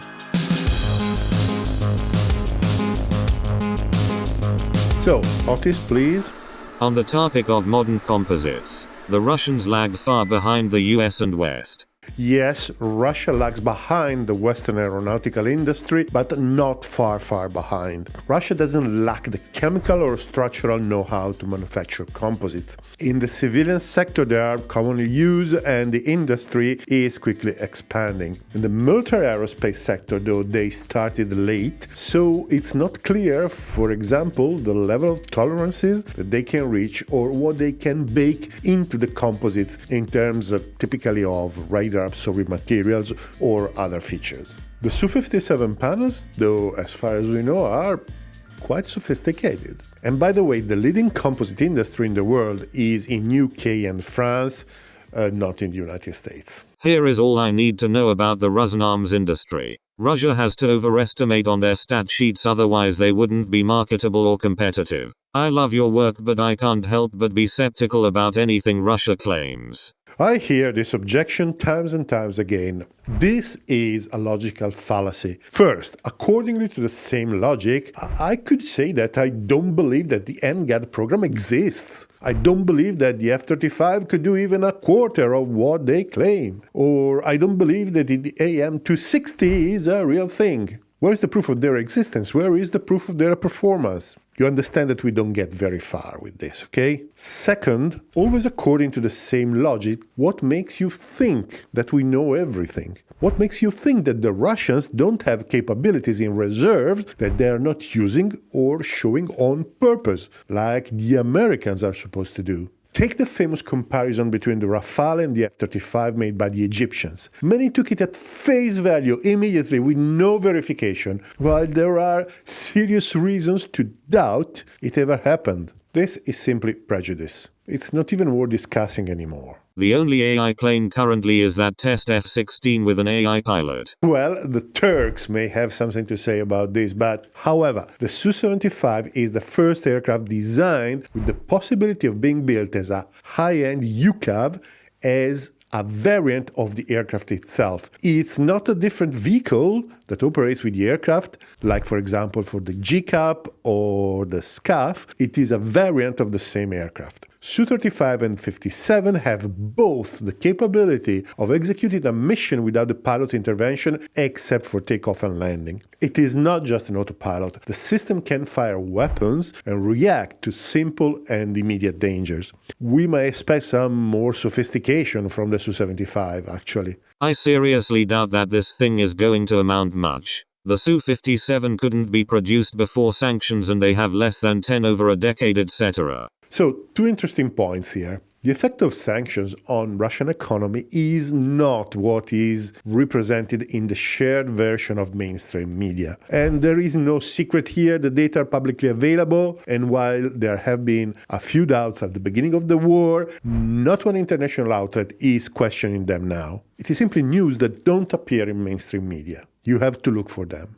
So the Russian economy is growing, substitutions kicked in, and the financial stability is not in danger. They're now decoupled to a very good extent from the Western economies, so they are even less vulnerable than before. And about other countries rejecting the Su-75, I personally have heard no news of that. The commercialization is indeed going to be hard, there's no doubt about that, but I don't believe it's going to be impossible. And as I said, it may turn out quite important even for the Russian Air Force. Su-75 checkmate will be a couple of decades behind the 6th gen aircraft that we release. Well, the two aircraft will be more or less contemporaries, to be honest. Well, they are two very different concepts, for sure. We may expect that the NGAD will include more sophisticated technologies, more advanced, but that's natural when you compare something that is designed to be the absolute best with something that is expected to be cheap. This aircraft, at least as shown, is not stealth. The exhaust is completely open, IR exposed. The flattish underside, etc. Did you check the F-35 exhaust? Is basically the same design. In this case, the F-35 is not stealth as well, I suppose. And the angle you mentioned on the F-35 is even closer to 90 degrees. The F-35 probably, according to my interpretation, trusts the radar absorbing materials much more than the Russians do. So it actually seems to be a bit less stealthy from a geometrical point of view. And indeed it's true, the Russian ram coating is still a question mark. Russia can't even build more than a handful of their Su-57s. They are destroying their economy with the invasion. Gap tolerance is extremely important in stealth aircraft, so quick removal wings would be a bad idea. We have already discussed the economy and we will discuss the aircraft production, but let's talk about the gaps and the tolerances. Very tight tolerances are a good idea, particularly if you're using composites, because they allow for better control on the structural loads, thus increasing the structural life of the aircraft. When it comes to stealth, though, what prevents reflections to be emitted back is that the local impedance of the skin doesn't have abrupt variations like it happens near a rivet hole or at the junction of two skin elements. One possibility is to fit everything together with extremely small tolerances. The other is to cover the junction with a conductive material that doesn't cause discontinuities. It is the reason why on the F-35 you see those light gray bands. So it's not impossible to conceive an elastic filling between the fuselage and the wing that minimizes the problem. This subject has been covered already in the videos about stealth. I invite you to have a look. And I think that this story about the tight tolerances come from an episode happened during the development of the F-117, but it is quite misleading if taken at face value. Wow, this plane looks like an exact copy of Western technology. There's nothing new with Russia and China. They just steal technologies, etc. Russia and China literally just copy US weapons. The copy argument, an old friend that appears again and again. First, there is a logical fallacy again. If its superficial reminds a US creation, shame on you, it is a copy. If it doesn't and it looks original, shame on you, you can do better than the US in the same game. That's what happens. And honestly, the Su-57 and the J-20 do not resemble anything American, I believe. Second, why are you surprised to see convergent designs when the problems that the designers are trying to solve are the same? The rules of geometric stealth or aerodynamics do not change with the flag. It is natural, it is obvious that they look the same sometimes. They are using plasma stealth powered by Chinese MHD technology. Slava Rossa. Of course, and there are obviously those who stand on the other side of the fence who tend not to be much better. Plasma stealth exists. The Russians had a functioning device which is not in use because it is tremendously unpractical and requires a lot of electrical power. It is a system to hide the radar antenna when not in use. It was tested on a Su-35, but as far as we know, it is not on serial aircraft. Again, there is an entire video dedicated to this subject. Another thing often mentioned in this context is the photonic radar. If someone is capable of explaining me how it is supposed to work in a believable way that doesn't contradict a lot of known physics, well, I will be grateful. If you got this far in the video and you liked it, please do the usual YouTube stuff like subscribe, hit the bell and so on. It is a great way to show your appreciation and it is completely free. If you could consider supporting the channel on Patreon or by becoming a member, you will have access to the sources I'm using for the videos and other material that I prepare and I make available to the supporters. You will also have access to me, personally, for a friendly chat, ask questions and so on. And now, on with the video. Why are there air intakes on the tail nacelles? So these are air intakes for cooling some components of the aircraft. It could be radiators for the hydraulics part of the engine or electronics. In this specific case, there is also an APU in one of the nacelles, which definitely needs an airflow to work. The actuators for the flaps may actually be in the body of the plane, etc. So the Su-75 doesn't seem to have this arrangement, but a rather classic complex of hydraulic actuators. The F-35 has small electric compact actuators that move the surfaces. There is no report of the Russians working on this type of actuator, which is a bit strange because it shouldn't be a terribly complex technology to develop. I guess Pakistan will buy this aircraft if J-35 didn't come to export market. This is an interesting comment. The Chinese J-35 could be the Su-75 rival in the export market. However, it is necessary to understand the exact comparison of the two aircraft and the capabilities that they are putting on the table. Moreover, the Chinese will likely have an advantage in terms of costs for the same performance, so the jury is still out. I have no doubt that Russia has always been able to design and develop outstanding aircraft. Their issue is the one you do not bring up. They have no access to modern electronics. There are two different issues in here. For sure, the sanctions have created problems for the Russians to have access to the most advanced silicon. However, like it always happens with sanctions, when imports are not available, substitutions kick in. While it is difficult to replace the systems like for like, we know that the Russians have started to redesign their weapons that depend on sanctioned components. The process is not straightforward and there are indeed issues, but it is ongoing. What must be clear is that the process is not stopping Russia from doing anything, including building the Su-57. The aircraft production in Russia has accelerated with the economy going on war footing, but not as much as other industries. The losses from the beginning of the war amount to about 80 jets, but the production likely doesn't reach 30. And this is obviously an issue because with combat aircraft, it is much more difficult to refurbishing and upgrading an old aircraft and still get some useful capabilities from it. You need to produce new aircraft. Production in this case is very, very difficult to scale because there is basically no industry more complex than building combat aircraft, and it is an industry where corners cannot be cut and still have a functioning product. UAC has expanded the current capability, but establishing, for example, an entire new assembly line may well require a couple of years, and the same is true for the logistic chain behind the production. The most sophisticated aircraft components have a lead time that is measured in years. So yes, there are problems in scaling, the combat aircraft production. The Su-57 was never planned to be built in large numbers before the new engine was ready. And now the priority is probably even lower, since the Russians need something that is fully operational to replace the current losses. In Ukraine, they are not up against F-22s or F-35s, but not even Eurofighters or Rafales, so the current 4++ generation is more than up to the task. It seems now clear that one of the reasons why the first production units of the Su-57 were so late was because parts of the aircraft were redesigned to remove the dependency from Western components. So, no, it's not the lack of chips that is making the Su-57 production slow. It is an unfortunate combination of planning and circumstances. If the war in Ukraine doesn't become a forever war, I believe we will see a ramp-up of the Su-57 production only when the new engine will be ready and the war will be over.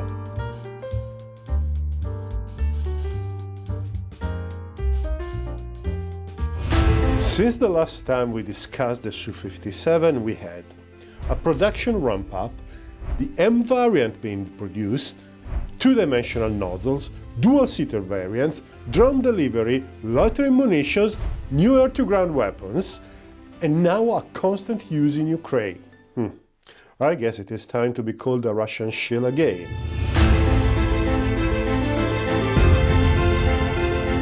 On this channel you can find hours of Su-57 content. Nowhere this aircraft has been covered in more detail than here, so I won't repeat everything from the start. At the end of this video there will be the links to all the previous material, and I invite you to watch it if you haven't already. In this video we talk about the latest developments about the aircraft, in the same way we recently did for the F-22 upgrades. How many Su-57s are in service now? It is not a straightforward question to answer because the Russians do not declare the numbers when there is a delivery. However, the consensus is as follows. 1 unit delivered in 2020. It was supposed to be 2, but one crashed during the delivery flight, which was definitely not a good omen. 3 units delivered in 2021, 6 units delivered in 2022, 12 units delivered in 2023. At the beginning of 2023, 22 aircraft were in service, then there was a pause, and then 2 or 3 aircraft have been delivered in September 2024. This makes a total of 24 or 25 aircraft in service. One of them has likely been damaged by a Ukrainian drone strike on the Aktubinsk air base, but otherwise there are no recorded losses. The first operational unit with the Su-57 is the 23rd Guards Fighter Aviation Regiment, Tallinn, based near the manufacturing plant in Komsomolsk-na-Amurie. However, not all the aircraft are assigned to combat units because, like it happens in the United States, some are assigned to training and test units. In this case, the 4th Center for Combat Employment and Personnel Training and the 929th State Flight Test Center. These 2 units still fly some of the prototypes, 2 of which seem to have been brought to the production standard. The low-rate production is one of the major criticisms of the Su-57. International sanctions and financial issues are often mentioned as a cause, but these are not important factors. The reality is much simpler. The final engine for the aircraft is not ready yet. The Saturn SDL-30 engine flew on a prototype for the first time in 2017. In 2023, though, a Saturn executive declared that the engine was still a few years away, albeit it was just given the official production designation of AL-51F1. Current aircraft fly with the respectable but older AL-41F1. The Russian Air Force has openly declared that it is not willing to accept more aircraft with the old engine, which in turn poses the problem of keeping the manufacturing line open while waiting for the AL-51. How do I know? Well, it is enough to check the Russian sources. There is much more information in the public domain that you would expect. I usually make all the sources that I use in the videos available to channel members and patrons, so, well, this could be a good opportunity to start supporting the channel, if you can. The engine is, at this stage, the weakest point that is holding back the entire Su-57 project. The AL-41F1, which is currently installed on production aircraft, is the latest development of the AL-31F family that equips several Russian combat aircraft. The AL-41F1 produces 93 kN dry and 147 kN with afterburner. For comparison, the Pratt & Whitney F119 installed on the F-22 should produce around 160 kN with afterburner. So, while still an effective engine, it is clearly not ideal for the Su-57. The most important limitation is probably the supercruise, that is, the capability of flying above Mach 1 with no afterburner. The current Su-57 is supercruise capable, but not much above Mach 1 and probably not at low altitude. The aircraft should reach only Mach 1.3 while flying at high altitude, without afterburner. The AL-51 is designed to provide 108 kN dry and 167 kN with afterburner, while being about 30% lighter and about 18% more efficient than the AL-41. While it is inspired by the AL-41, the AL-51 is a clean slate design that uses new advanced materials and additive manufacturing. It was designed to be the engine that filled the technology gap with the West and possibly leaped ahead, but it is taking longer than expected to become fully operational. We don't know the details of what is not yet satisfactory, but it is clearly quite important if the entire Su-57 project is held back.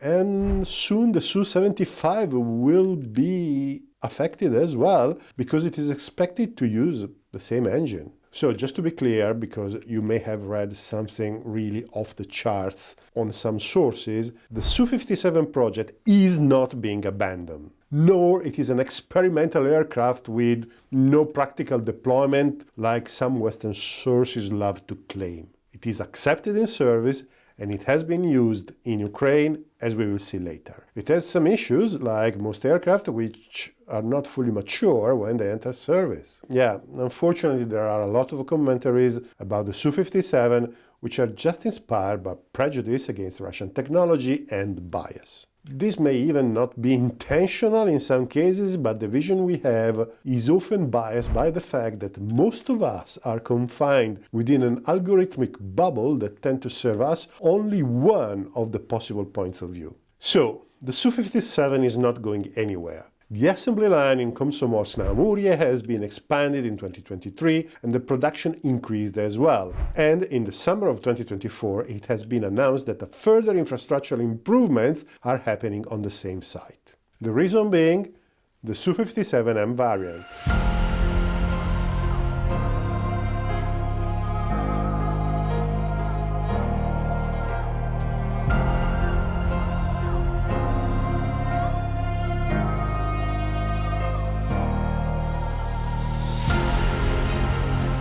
The intention to produce a Su-57M has been known for a long time. The main feature of the M model will be the new engine, but this won't be ready for a while. The plan, announced in 2023, was to start the deliveries in 2025, but it seems that Saturn will need some more time. However, this is not the only improvement. We know that improvement work is being done on the N036 Bielka radar. The Bielka is a complex that literally has no equivalents in the world in terms of antennas and versatility. It has 4 X-band arrays and at least 4 L-band arrays, and no, these are not for IFF only, like some sources love to say. The Su-57 is the only fighter jet that has 360 degrees radar coverage. However, it is still the first generation of Russian AESA radars for fighters, so there is still a lot of room for improvement. One of the telltale signs is the size of the individual black boxes on the Su-57, which the Russians often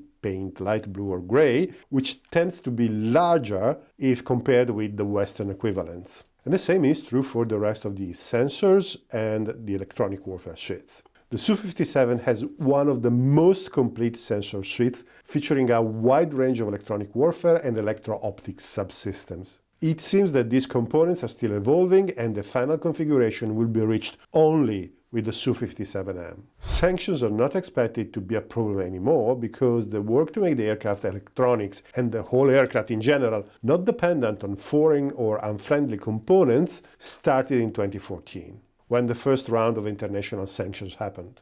I expect that until Sukhoi is ready for the production of the Su-57M, the production will be very slow just to keep the production line going. Intermediate configuration aircraft might be delivered, and indeed the recent lot of September 2024 could be an intermediate configuration. However, there are other very interesting developments. If you look at this picture, I am sure you're noticing something strange. This is not a real picture, it is a rendering of the Su-57 with two-dimensional nozzles. That is, the nozzle, rather than having a round section, it has a rectangular shape with the largest side horizontal. Rather than moving around at 360 degrees like the current AL-41 nozzles, they are just oriented up and down. In terms of maneuverability and overall effectiveness, they are a regression from the AL-41, but they have some other advantages. They are simpler, requiring less maintenance, they are lighter, reducing the aircraft weight, they are slightly less vulnerable to damage, having fewer actuators, but perhaps the most interesting advantage is that they promote the mixing of the exhaust gases with the atmosphere, thus reducing the infrared plume. They are in the pipeline for an AL-51 upgrade in the future, and Saturn is working on it.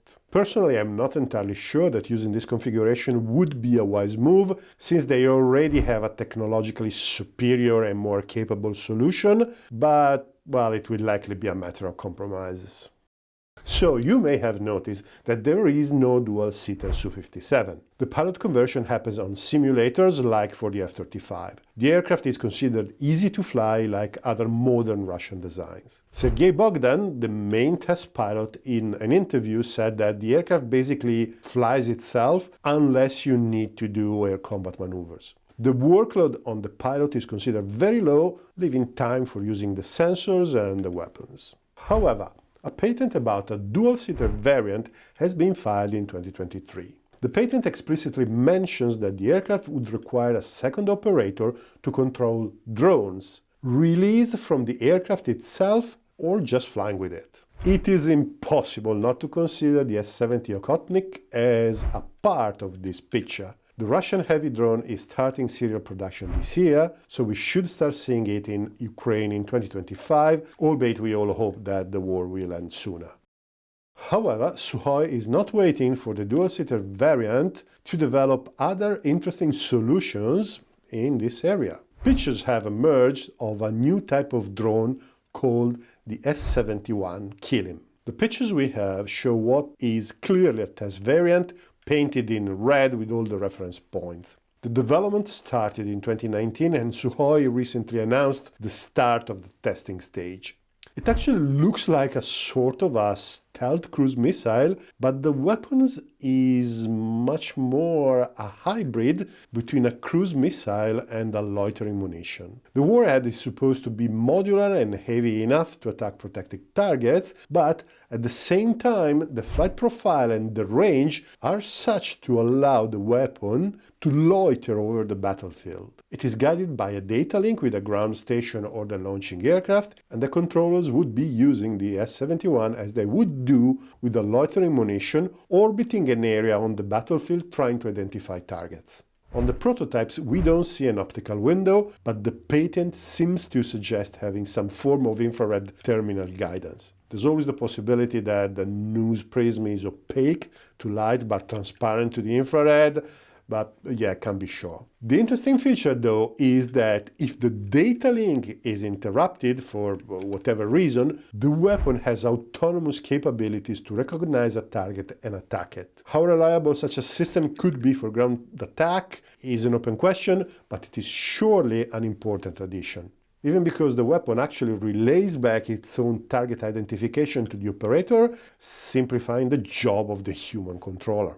There is also another S-71 variant in development, the S-71M monochrome. This is a variant designed to fit inside the Su-57 bays, 2 in each bay for a total of 4. It should have the same feature as the S-71, but in a different form factor, which honestly reminds me of the KH-69 missile. The KH-69 missile is another Su-57 specific weapon. It is a derivation of the older KH-59, once again designed to fit inside the Su-57 base. It has a range of at least 400 kilometers measured by the Ukrainians and a warhead of about 300 kilos. And please note that the approximate range that the Russians declared when this missile was shown at an expo in 2022 was 290 kilometers.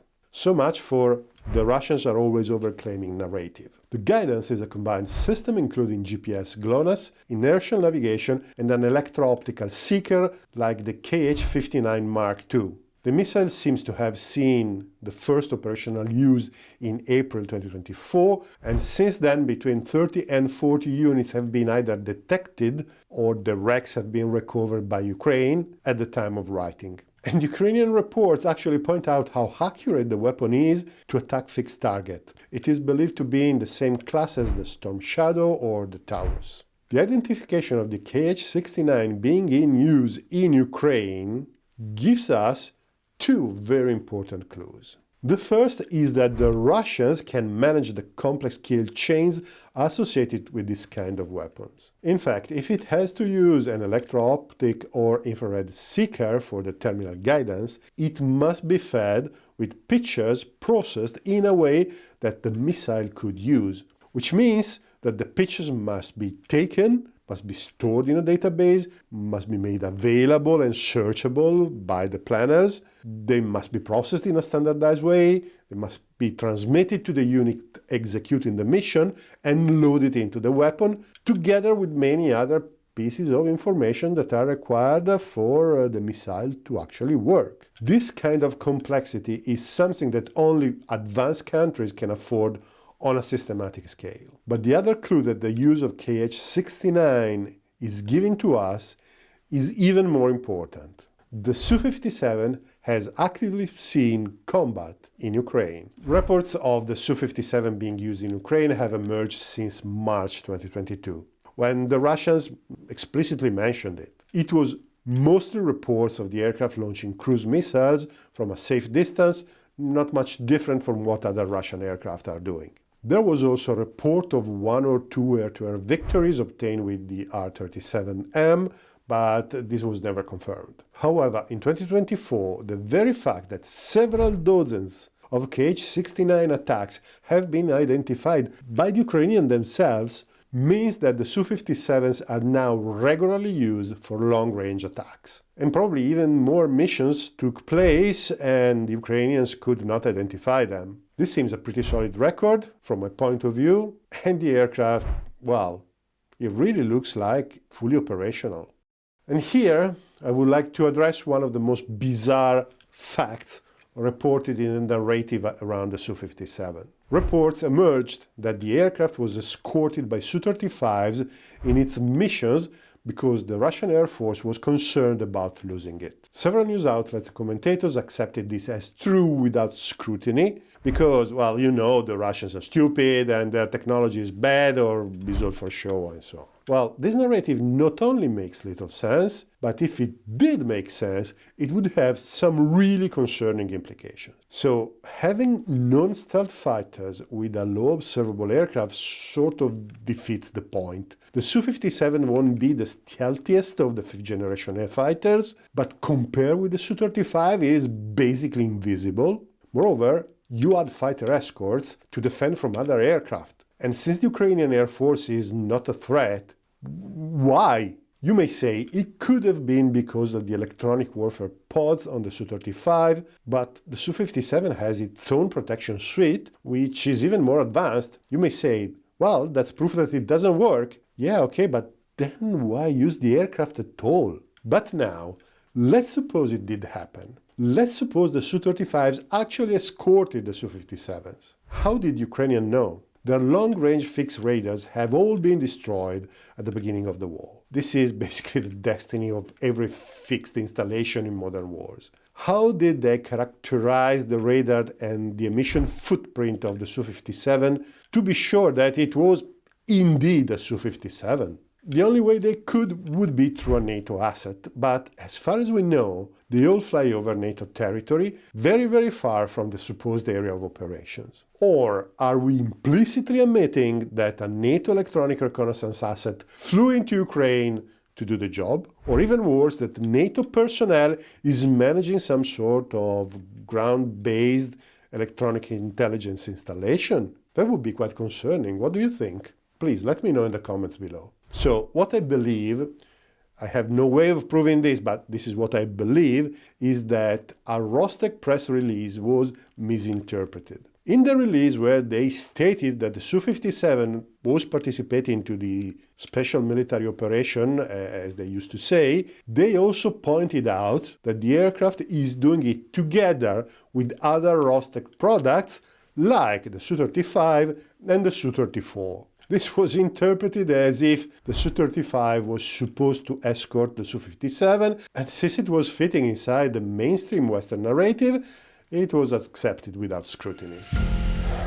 Okay, after all of this, at the end of the video, I'm quite sure that there will be plenty who will say that I am just a Russian shill, that I'm paid by the Kremlin, that I have dinner with Putin, and so on. Just for legal reason, I'm none of those things, okay? None. But, yes, I am partial to the Su-57, not because I am pro-Russian, far from it, but because it is the only aircraft in the last 30 years that has shown some out-of-the-box thinking. It is an aircraft designed with attention to the platform. It is designed to be fast, maneuverable, and long-ranged. It featured the only aerodynamic innovation of the last 30 years in combat aircraft, that is the LEVCONs. It is a real aeronautical engineering masterpiece, and I praise ingenuity wherever I see it. And I humbly suggest you do the same.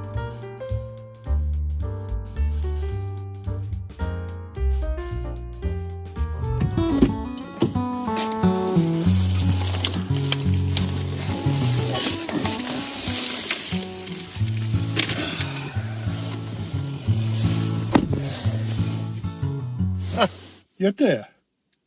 Okay, I understand that you want to know about the S-70 Okhotnik that was shot down a few days ago, but you have to understand that I have a life, okay? I buy groceries, okay, sometimes.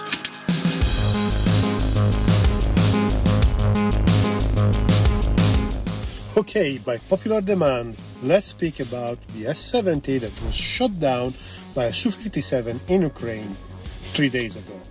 I obviously don't have any more information than anyone else, but I can sort of try to give some interpretations of the consequences that this situation may have on the Russian Air Force.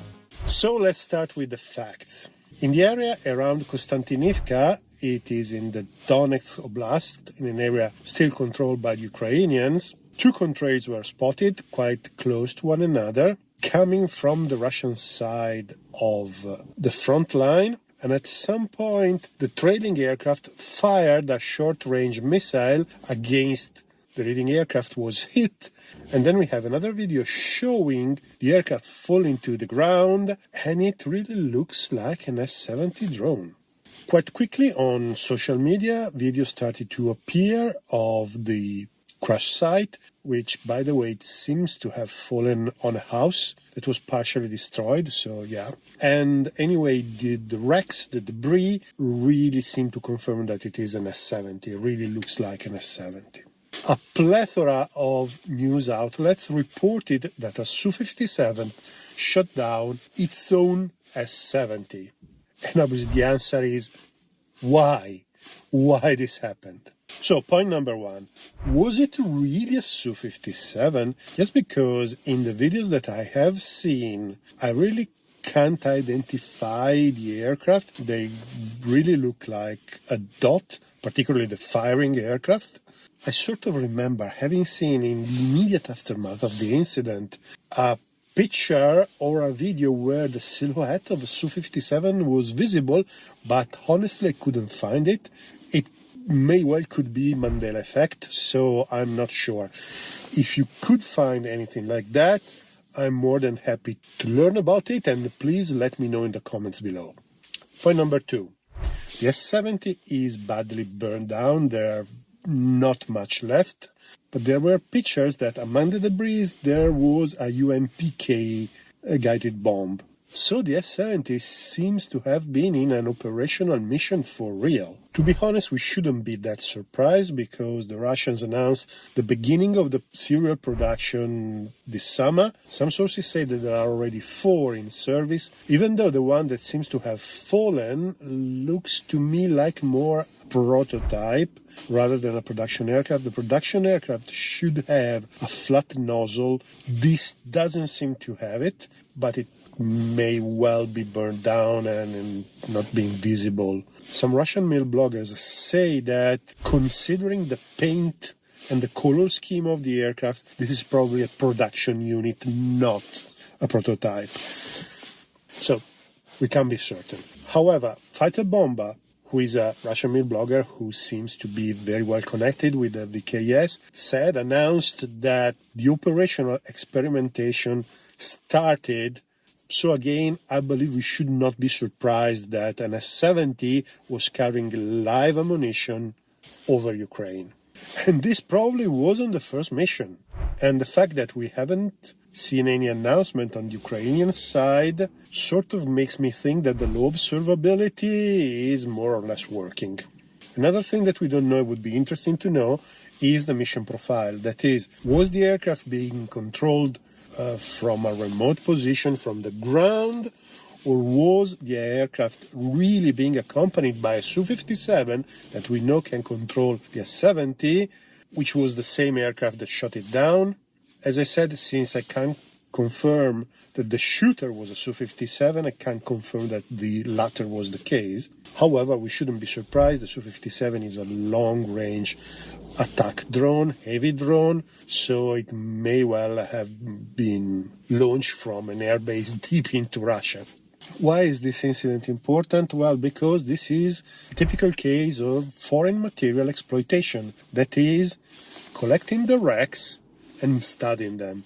As I said before, there's not much left of the drone. Probably the guidance system, the computers, are completely burned down, and I don't believe there is any possibility of recovering the software, which would be the thing you really wanted to know, even because these systems all have anti-tamper mechanisms that delete all the software, the cryptographic keys and anything else when situations like this happen.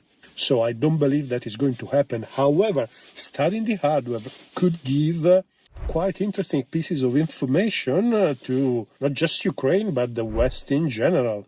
For example, I'm thinking about the radar absorbing materials that may or may not cover this aircraft. I actually believe that the Americans are quite keen to understand if anything that was implemented in the MQ-170, the drone that was hijacked by the Iranians, has been implemented on the S-70. I would be interested. Obviously, the question that everybody is asking is, how could this happen? Difficult to say, honestly. I mean, it seems quite clear that the aircraft at the S-70 lost guidance. It seems quite clear that it was flying straight and level over Ukraine, so the Russians decided to shoot it down to avoid it falling into Ukrainian hands almost intact or with limited damage. What I'm inclined to believe is that the main flight computer, the mission computer, stopped accepting commands, so probably for a software glitch, I would say, or maybe for a power problem, it was simply shut down, but the flight controls kept the aircraft flying straight and steady, and so there was no way of controlling it. It is probably not just the loss of signal, because even the simplest of drones, when they lose signal, have some sort of return to home routine or land in the nearest place routine, so it didn't happen. So it must have been something more serious. There's also the possibility that the aircraft is designed to be aerodynamically stable, so in absence of any command, it keeps flying straight and level. This is unlikely though because tailless design, the stability in yaw is a big problem, so it's unlikely. It is probably kept flying by the fly-by-wire system. There's also a possibility that it was hijacked through electronic warfare. It seems very difficult because drone manufacturers have learned their lessons after what the Iranians did. There's also another possibility, very unlikely, that all of this was staged, that the aircraft that fell into Ukrainian territory is some sort of very simplified or somehow misleading aircraft. Honestly, this is quite unlikely. It is difficult to see how it could benefit the Russians. They are already way underestimated, so yeah, I don't think they should reinforce this thing.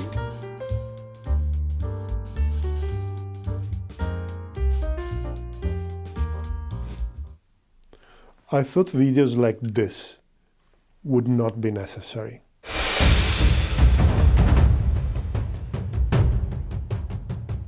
I thought people were better than this.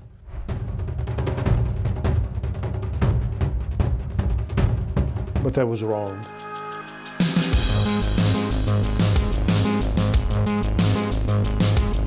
Recently, the Aviation Geek Club had an article in which the Su-57 is presented as an outdated aircraft built a technology that could be innovative in 1985 but obsolete in 2024.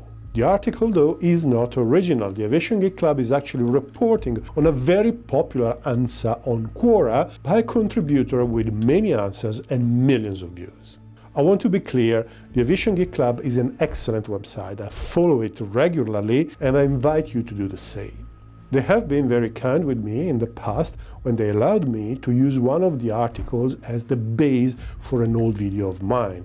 It was about the giraffe missions during the Iran-Iraq war. You can check it out because at the time the channel was tiny and it did not have much traction.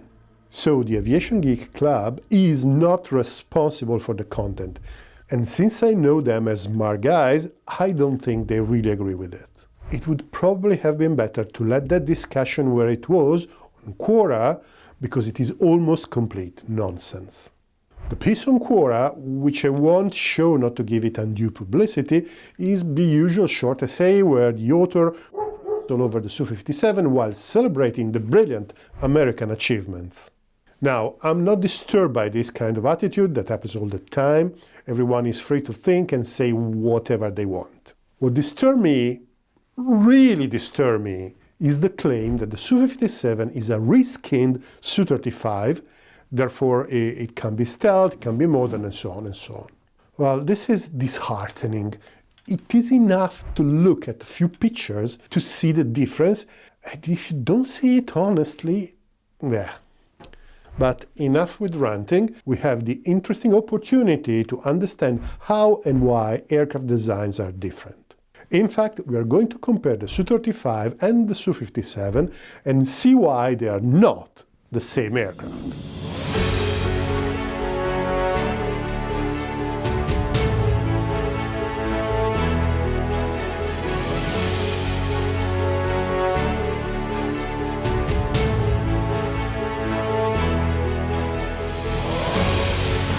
This is a picture of the Su-35 where we can see the planform. Do you notice how the wing leading and trailing edges are both swept back? The Su-35 wing is a classic swept back wing. This type of wings are pretty common and their main purpose is to reduce the shockwave drag at transonic speeds.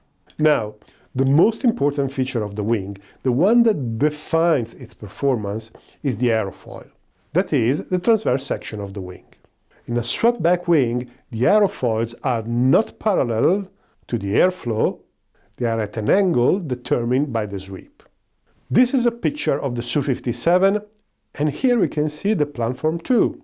Here you can notice that the leading edge is swept, but the trailing edge is not.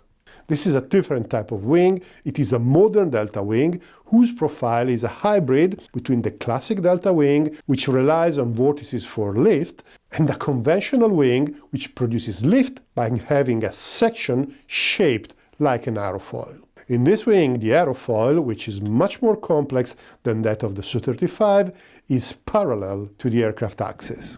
This would be enough to utterly disprove the reskinning idea. If two aircraft feature such radically different wings, they will not be the same by definition. The wing is the key element that determines the aerodynamic behavior of the aircraft. If there is such a radical difference, all the performance parameters will be different. You may say, well, it's just the outside, inside they are the same. No! In the swept-back wing, the main spars and the ribs will be swept too. On a delta wing, the main spar and the ribs are not swept, they are perpendicular to the aircraft axis. The difference from a structural point of view is massive. The swept-back wing will be more flexible than the delta. The aeroelastic behavior will be drastically different.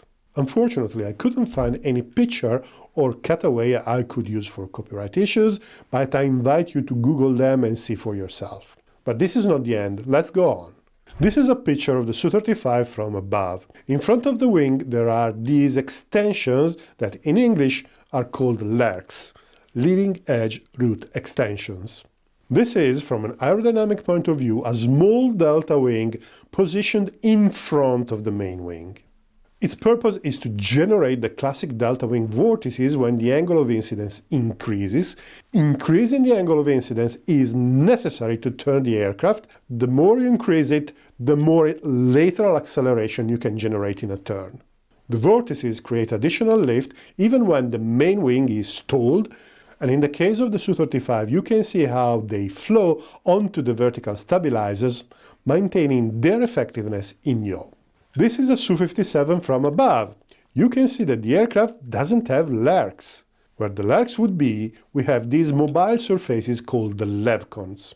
These are mobile surfaces whose main purpose is to keep the flow attached to the central section of the aircraft body when moved together, and impede the aircraft spin departure when they're moved asymmetrically.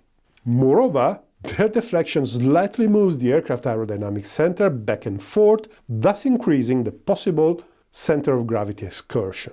This is important for the Su-57 because it has two long weapon bays. If one is full and the other is empty, the center of gravity can move around quite a bit.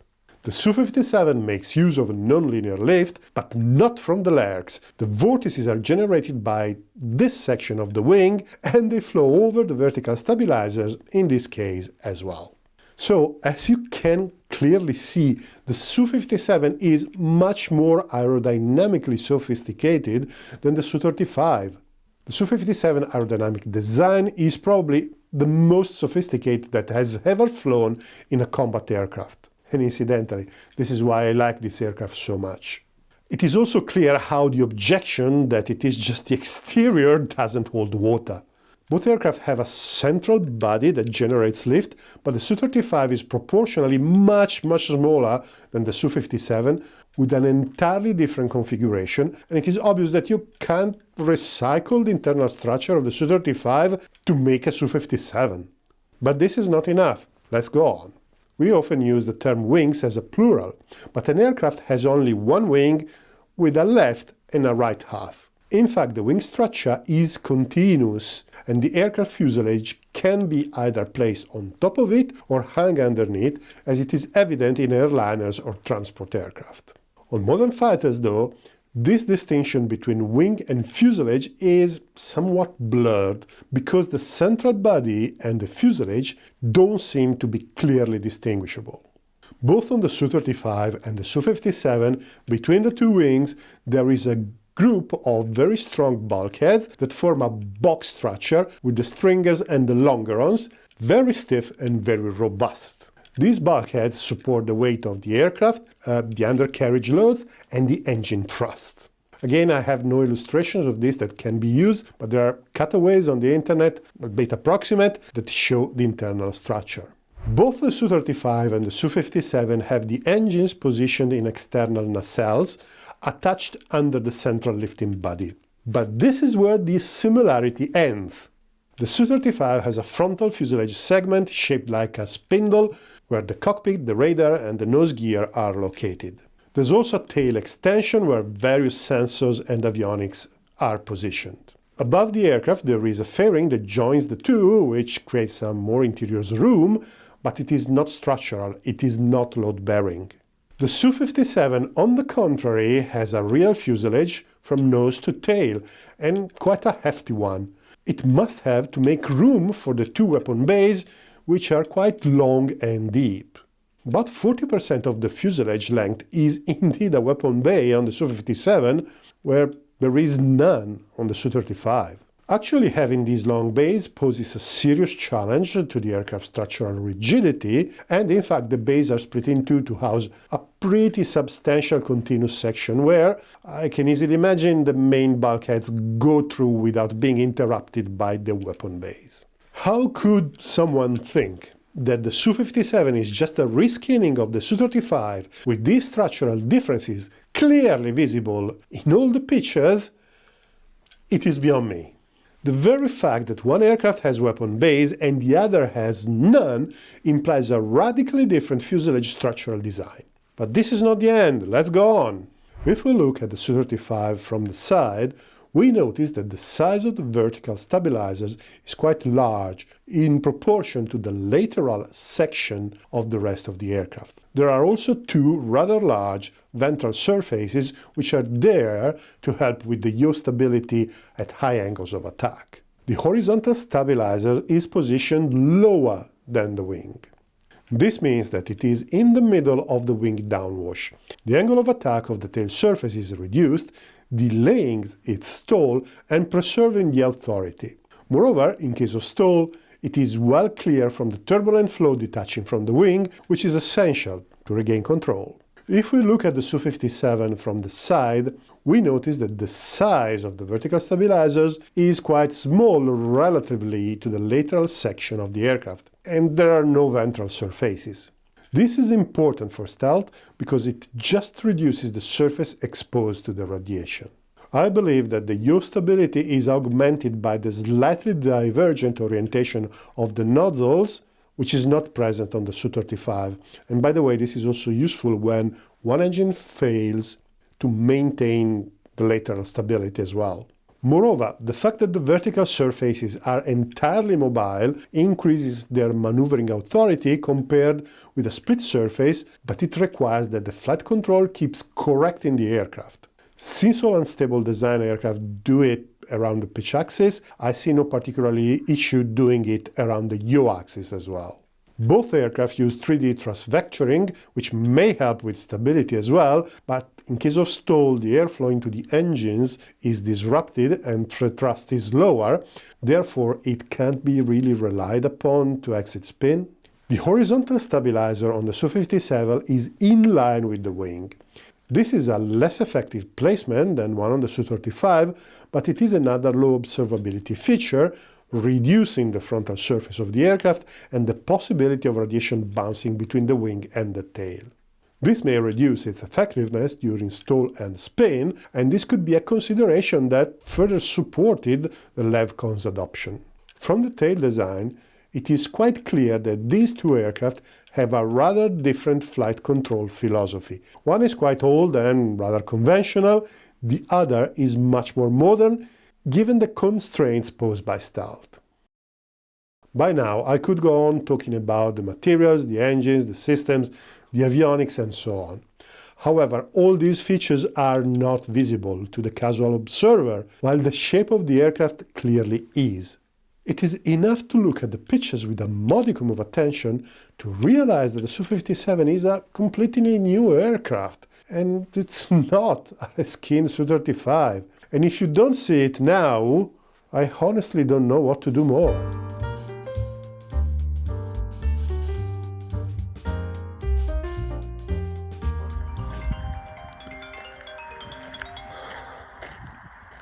Hi Otis. Good morning, sir. Where are you? Otis, the doctor said that I need to go out and walk every day. May I have a walking piece? Sir, you need to come back. You are urgently needed. The situation is critical. Otis, what the hell are you talking about? The Su-57 in China, sir. Everybody wants to hear about that. Oh, again. Here we go again. Okay, coming back.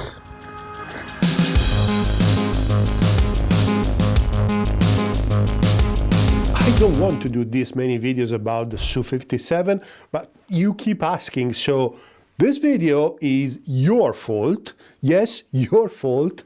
You who are watching right now, it's your fault.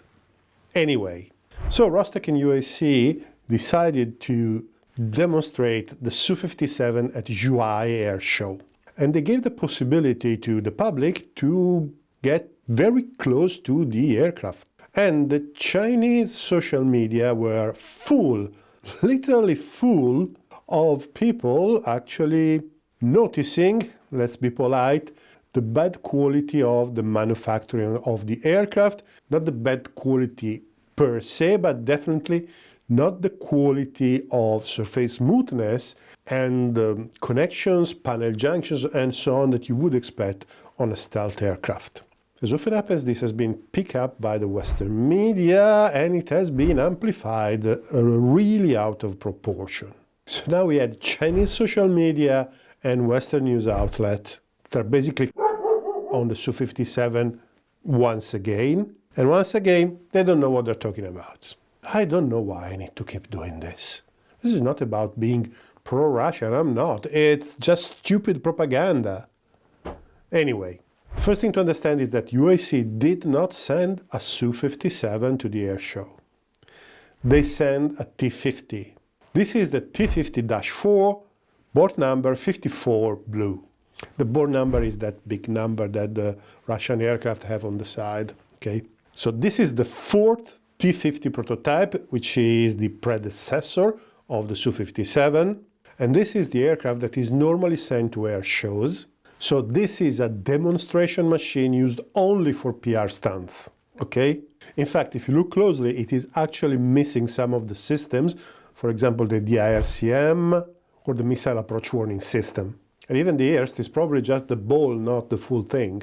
So this is a very old prototype that has been converted into a demo machine, and the same demo machine is the one that has been given to the public for close inspection. This is a machine that has no military value.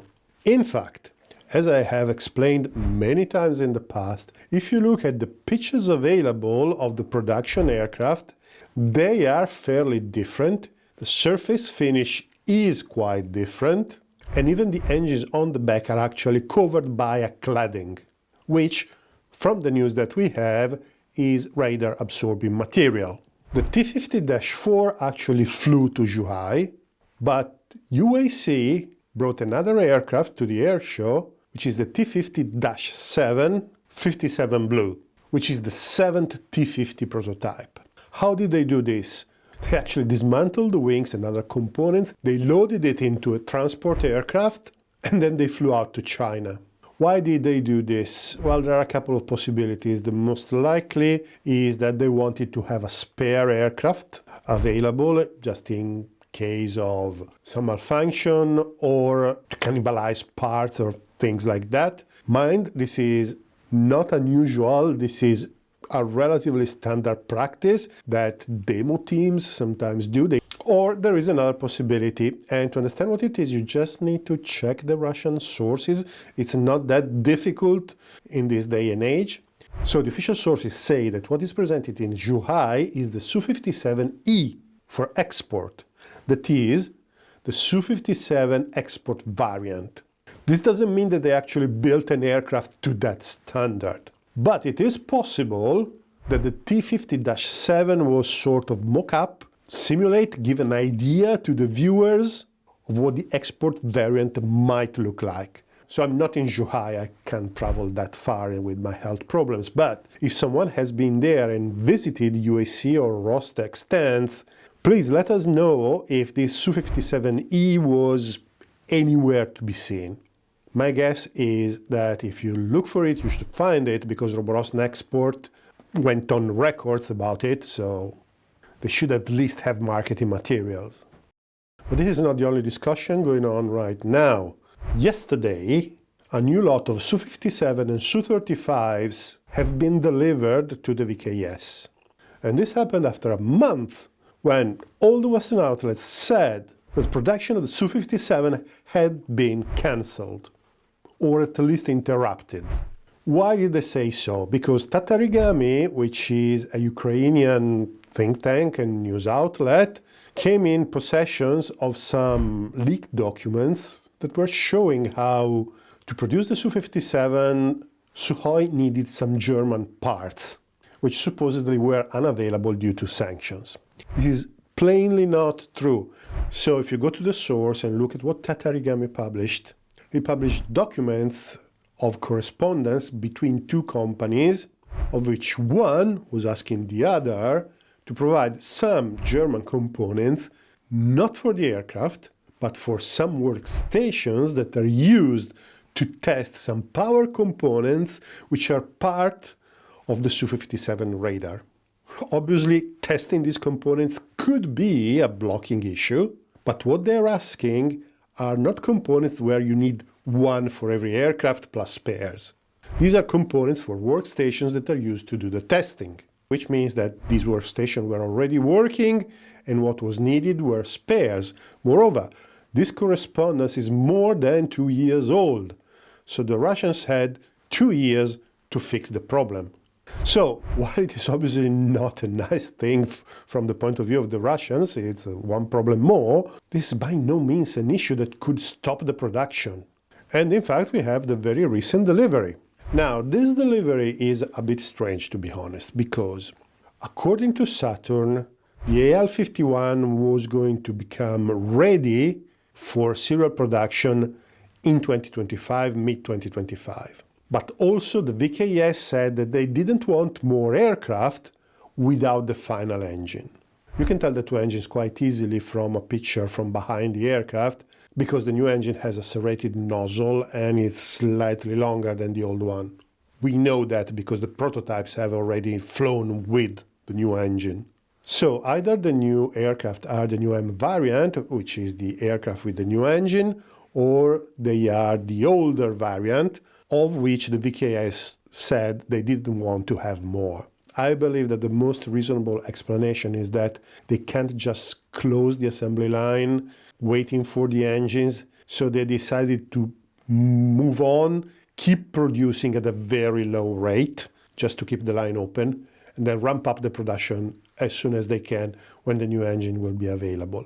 Mind, on some news outlets, even Russian news outlets, they say that these aircraft and the aircraft that have been delivered in September are the M variant, but they should not be, because the M variant for a long time has been the variant with the new engine. We know that there have been some more upgrades related to the non-cooperative target recognition and in general to the ergonomics of the human-machine interface, but we really don't know much about that. But I don't think that that should qualify as an M variant, could be an M minus. So the naming convention here is not exactly clear.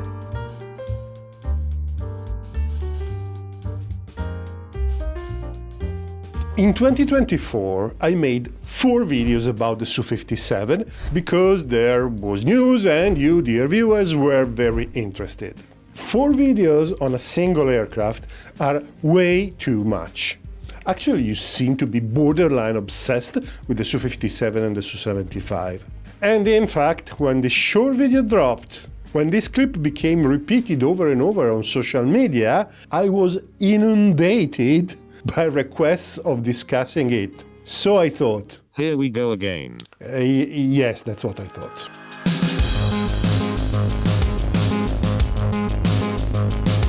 Last time we discussed the Su-57 was in mid-November 2024, when Sergei Bogdan left the crowd open-mouthed with his flight demonstration at Sukhoi Air Show.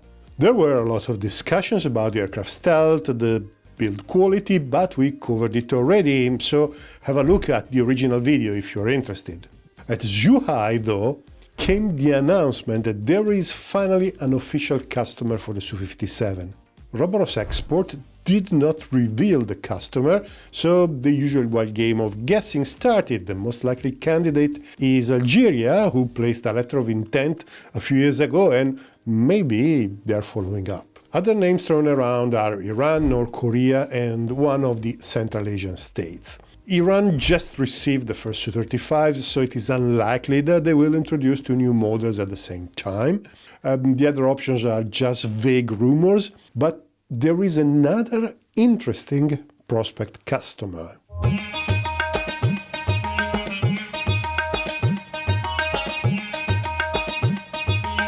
A few months ago, the Russians made India a proposal that is very difficult to refuse.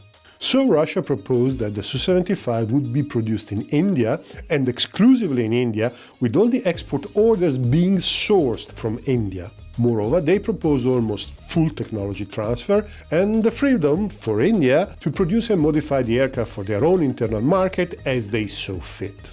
The Su-75 project, which is not a priority for the Russian government, obviously is in need of a boost. We don't know if anything is coming from this proposal, but there is other and more interesting news, and actually more relevant for this video. Russia and India are in talks again about the Su-57. Here we go again. At the beginning of the program, India was a co-developer of the aircraft and the financial burden was split between the two countries. India, though, left the program when diverging requirements emerged and the Russians were not keen on sharing the technology. So India started a national program, the AMCA, to acquire strategic independence on stealth and fifth-generation technology. The project is currently moving forward, but the timeline is extending. Despite improving relations with China, India is facing various geopolitical challenges. Bangladesh just went through a regime change operation, and Pakistan, with Chinese and Turkish support, is modernizing its forces. With the AMCA being late, the Indians are in need of a stopgap. So at the beginning of December, news emerged of a Russian proposal for a Su-57 contract at a very convenient price, and Moscow is willing to accept rupees rather than dollars. With this sale should come some technology transfer and the possibility to modify the aircraft as the Indians see fit. All considered, it is not impossible that these talks may bring to something. I say so because the US is really desperate to sell to India, and they had the door shut on their face already when the Rafale was chosen as the new carrier fighter for the Indian Navy. Buying from Russia may cause some issues with the CAATSA sanctions, but buying from the USA is seen in India as a straitjacket that would limit their options. We will keep an eye on this, but there is other news coming directly from Russia.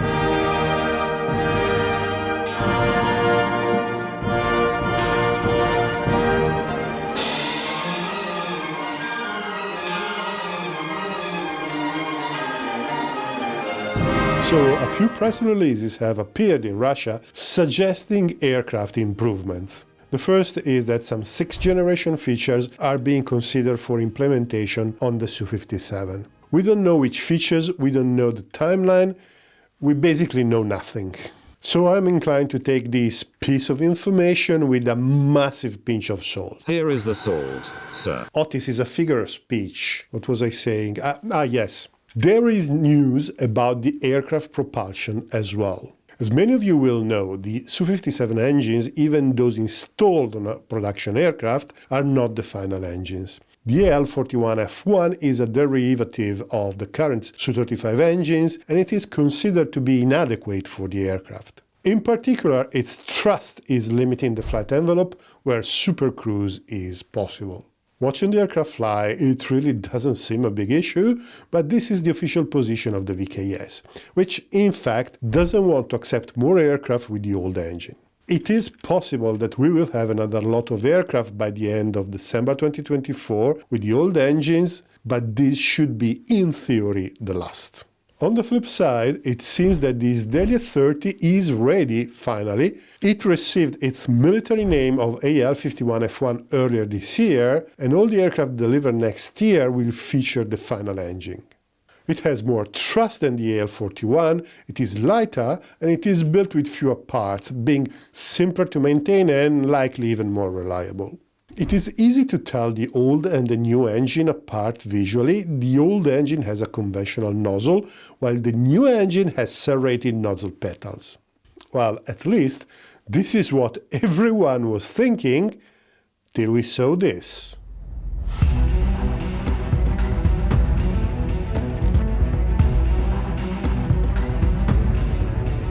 Honestly, I was surprised when I saw this nozzle. I mean, the Russians already have a 360-degree thrust vectoring nozzle, and this seems a regression. We already knew that it was in development, we saw slides and renders, but I still did not understand why they wanted anything like this. Then I saw the real thing on video, and yeah, I'm still puzzled.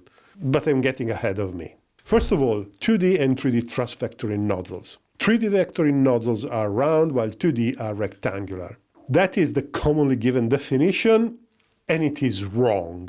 The term 2D or 3D refers to how many degrees of freedom the nozzle can exert its control on. An aircraft in motion has 6 degrees of freedom, the spatial coordinates and the angular coordinates, pitch, roll, and yaw. A 2D nozzle can exert authority on 2 of the triangular coordinates, while a 3D nozzle can on all 3.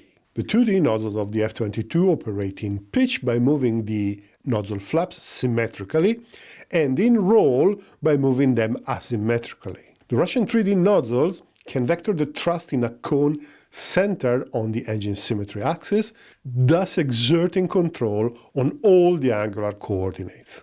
They can work either symmetrically, antisymmetrically, or be completely independent. Some erroneously believe that the Russian nozzles only move antisymmetrically on a sort of diagonal line as seen from the back. But this is the case on the Su-30 MKI, an export variant of an older aircraft. On the Su-57, they move independently and around all the 360 degrees. Some may say that this is not a really useful feature in combat, but some pilots, and surely the Russians, think otherwise. This capability makes for great airshow exhibitions, and some of these airshow maneuvers don't have any practical use, but they show how controllable are these machines in every situation, for example if damaged in combat or with an accidental asymmetric load. The old AL-41F1 did not feature serrated nozzle petals, which is a radar reflecting feature. Not great for stealth. But the new AL-51F1 does, so even this stealth shortcoming would have been addressed with the new engine. So, why? Why? Well, this is not the first flat nozzle the Russians work on. There have been a few experiments in the past, but this one seems new. In this modern implementation we have 2 flaps, each one composed of 2 sections. It seems that the nozzle throat is where the hinge is located. The sides of the nozzle are fixed, and in this image it seems that they're just fairings. It is interesting to notice this slit on the trailing edge. It shows that air is flowing inside the flap. This could help with the flap cooling, but also with the reduction of the engine infrared signature. In fact, a layer of cold air spilled by the engine compressor from the intakes around the exhaust plume helps reducing the infrared signature by increasing the atmospheric mixing. This grit on the sidewalls, though, doesn't seem to be a slit for an airflow. It seems to be just like a structural element. This nozzle is clearly just a prototype, so I'm not surprised to see some imperfections. In fact, according to the manufacturer, 90% of the nozzle will be 3D printed. The fact that the nozzle axis is not horizontal makes it a 3D nozzle. The jet deflection will generate a force that will cause a momentum around the pitch and the yaw axis, while the asymmetric deflection will cause a momentum in roll. However, the old axial symmetric nozzle could move independently, giving much more flexibility to the flight control laws. In this way, you will always have coupling between pitch and yaw, which is a regression in terms of maneuverability. Interestingly, in this picture we also see this structure inside the engine, which I assume it is the AL-51. I believe this is a radar blocker. That is an element that is there to screen the inside of the engine from radar radiation penetrating inside and reflecting out. It is quite a hefty component, to be honest, but it is too far back to be a fuel injector or any other part of the afterburner. And for those who think that this is a weird solution, well, both the F-18 and the F-35 have one. So actually it is quite mainstream. Now, all this is well and good, but the question remains. Why? Why the Su-57 needs this? Flat nozzles, to be honest, are not really great. Compared with an axial symmetric nozzle, they are less efficient. I don't have an analytic solution for that, but sources say that the loss of thrust could be around 5% or even higher, which is quite impressive. It is quite a lot of waste. And it is easy to understand why. The axial flow is constrained into a rectangular section, and the change of direction requires to expend energy. The large V section could be an attempt to slightly reduce this change of direction, but I'm just speculating. Moreover, vortices tend to form in the corners, which is an additional waste of energy. In fact, I think that this nozzle is going to be applied to a future and uprated variant of the L-51 to make sense. Otherwise, they spent all this time to have an engine with enough thrust just to waste a considerable amount with the new nozzle. So, why would you want flat nozzles then? Well, because they are better for stealth. A round nozzle will always have one petal ideally positioned to reflect the radar radiation, while a flat nozzle will geometrically reflect it away. Moreover, the rectangular shape of the flow increases the mixing of the exhaust plume with the atmospheric air, thus reducing the temperature. And with lower temperature comes a reduced infrared signature. It is the reason why aircraft like the B-2 or the S-70 show a very flat nozzle. Furthermore, compared with the previous generation, these are much simpler. This nozzle has 2 actuators, while the old configuration needed 1 actuator for each petal. There is simply less stuff to maintain, and there is simply less stuff that could break. So a flat nozzle should help with maintenance and reliability. So, all considered, why does this nozzle even exist? The one reason I can think of is that, comparing the benefits of stealth and simplicity against the loss of thrust and maneuverability, the designers believe that the balance is in favor of the flat nozzle, which honestly, it is not out of line with the way the Russians do things. Anyway, we just have to wait and see.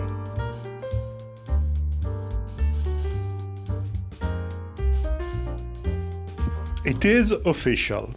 Algeria is the launch export customer for Russia's Sukhoi Su-57 Felon combat aircraft. It was announced by Algerian national media on the 11th of February 2025, and it was confirmed by TASS on the 13th of February.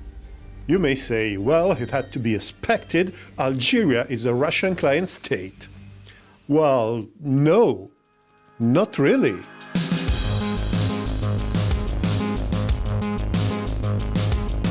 According to the official news, Algeria has purchased 14 Su-57E, where E is the variant for export.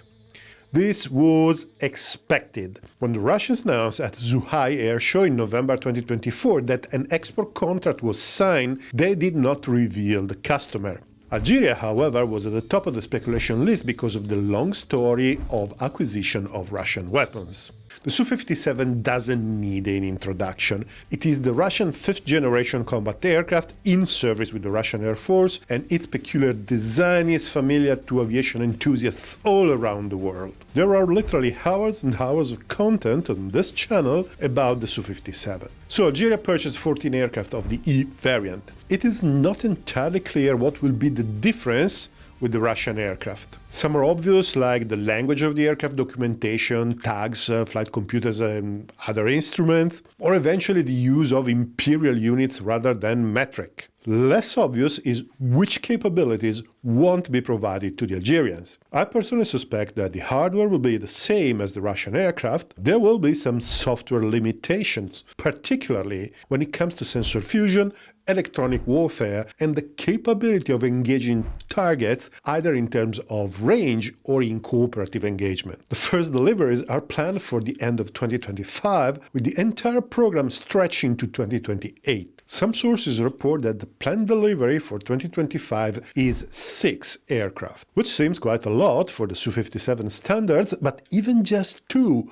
will have some important implications. Actually, this entire order has important implications for the Su-57 well beyond Algeria. The first and quite obvious is that if the Russians believe they can deliver aircraft for export, then the production is not suspended. In 2024, there have been news in the Western generalist press. The aircraft production was reported suspended because there were some German components missing due to sanctions. Well, this was never true. The story originated from a leak of commercial documents about 2 years old, in which 2 contractors that are part of the Su-57 supply chain were communicating about some German computer boards that were required as spares for workstations that are used in one of the Su-57 testing rigs. So it wasn't a critical aircraft component, and probably the Russians have found a workaround by now. It's a testing workstation, not rocket science.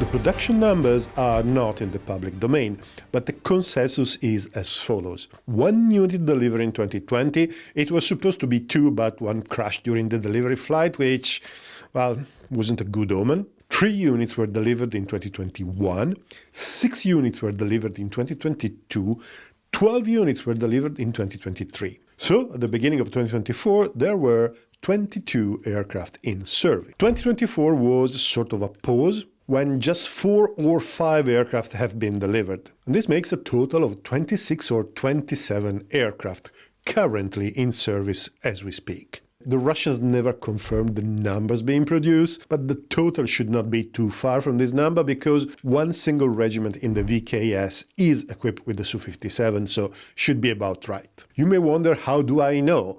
Well, it is enough to check the Russian sources too. There is much more information in the public domain than you would expect. I usually make all the sources I use available to channel members and patrons, so this could be a good opportunity to start supporting the channel, if you can.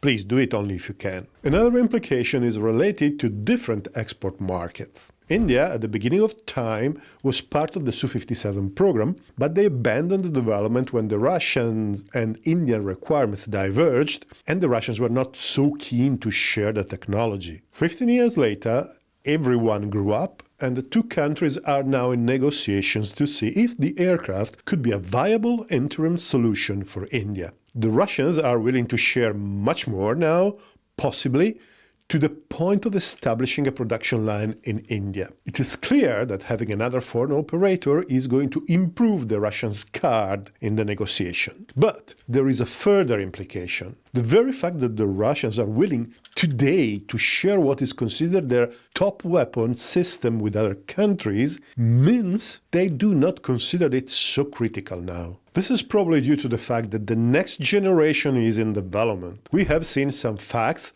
like the flat nozzles, or some hints from Sergei Bogdan and other officials that something else is brewing. We don't know what, but we will see soon.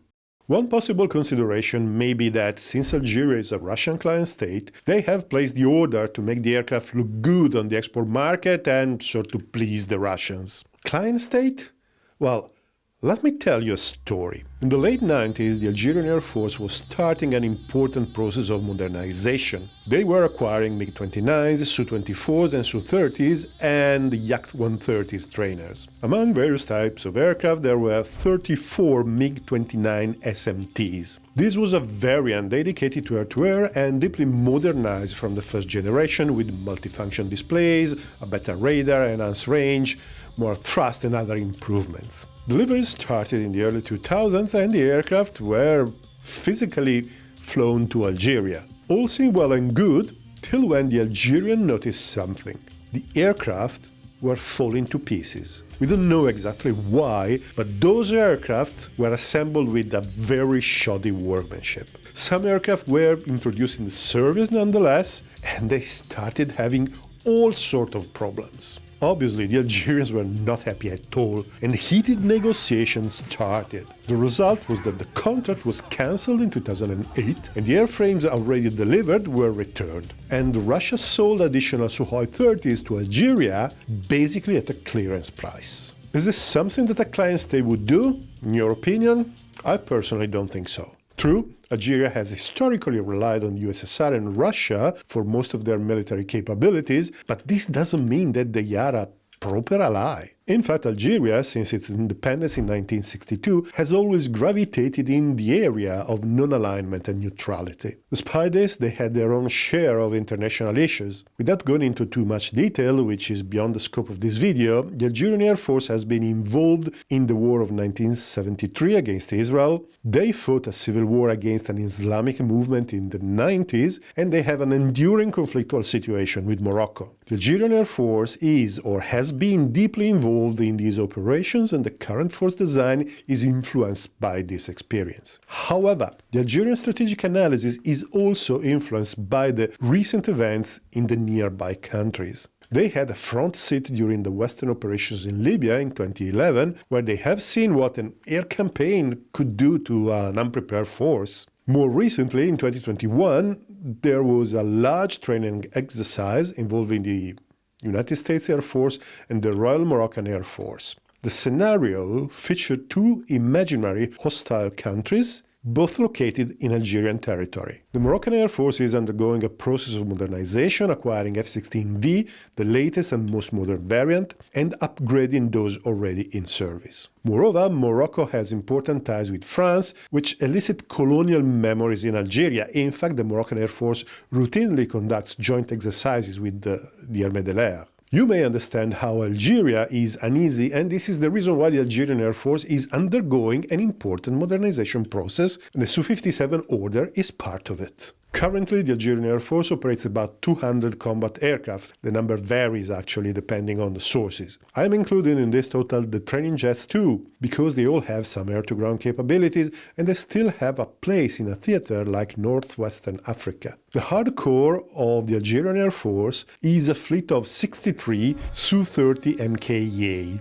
It is a Su-30 variant designed specifically for Algeria as a multi-role heavy and long-range fighter. It is quite modern, the first were delivered in 2007, and it is a relatively advanced Su-30 variant. The noteworthy elements are the PESA radar, which is one of the most powerful in its category in terms of raw emission power, and the cooperative engagement capability, where each aircraft can share tracks and missile support with any other, and others can come in passive and fire their missiles at the target from unexpected directions. Quite interestingly, the Algerian Su-30s also feature some French avionics as cockpit components, but obviously not in the combat systems. The other main combat aircraft is the MiG-29 with 36 units in service. It is a mix of MiG-29S and SMTs. These are modernized variants of the old MiG-29, but they are still aircraft designed in the 90s. They are currently outclassed by the F-16s in service with Morocco, but they still fly and they're still reasonably good defensive fighters to free up the Su-30s from the point defense mission. The attack and penetration role, together with reconnaissance, rests on the shoulders of the venerable Su-24M. There are 36 aircraft in service. These were mostly acquired during the 90s, when they were already dated. Despite being quite old, they are still valuable for their capability of using guided standoff weapons and for reconnaissance. There are rumors that Algeria has already shared a letter of intent with Russia about the acquisition of the Su-34, but so far nothing reliable has emerged. There are also 43 L-39 and 16 Yak-130 trainers. These have ground attack capabilities, even if their main mission is, of course, pilot training. In fact, the Algerian Air Force has always focus more than other African air forces on training. They're not shy about sending their pilots abroad to train with other air forces, but they have their own schools and their own pipeline to produce pilots. And in fact, one of the question marks about the Su-57 program is how this pipeline is going to be managed. Algerian pilots are already training in Russia, but it is not clear how training will be managed when the aircraft will be delivered. And now that you make me think, how are they going to fly in? Through the Mediterranean, over Africa? Are they going to deliver them by sea? It will be interesting to learn.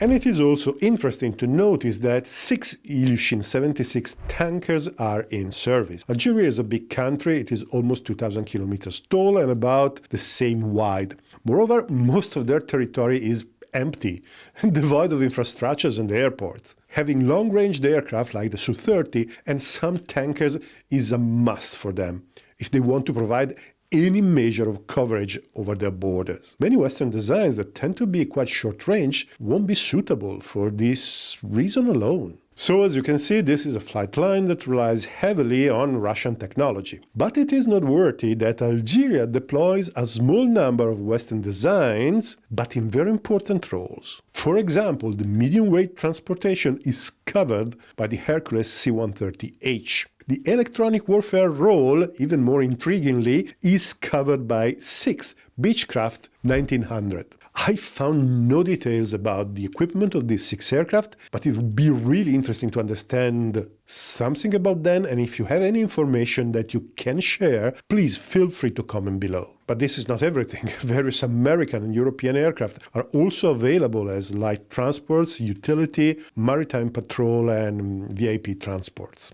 So, as you can see, it is true that Algeria relies heavily on Russia, but they're not a client state. It will be interesting to see how the Su-57 program pans out, and we will probably have some more exciting pictures of this beautiful aircraft. Even if you don't like the Russians, it is impossible to dislike their aircraft. I mean the aesthetics, obviously, and the maneuvers, also the maneuvers. Okay, you know what I mean, okay?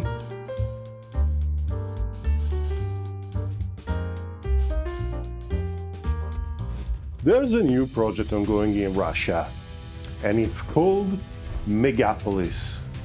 It is the project that is leading to the development of the M1 variant of the Su-57, and we finally learned something about it. For example, what are all these things? And you may ask, why are you so obsessed with the Su-57? Well, it is simply beautiful.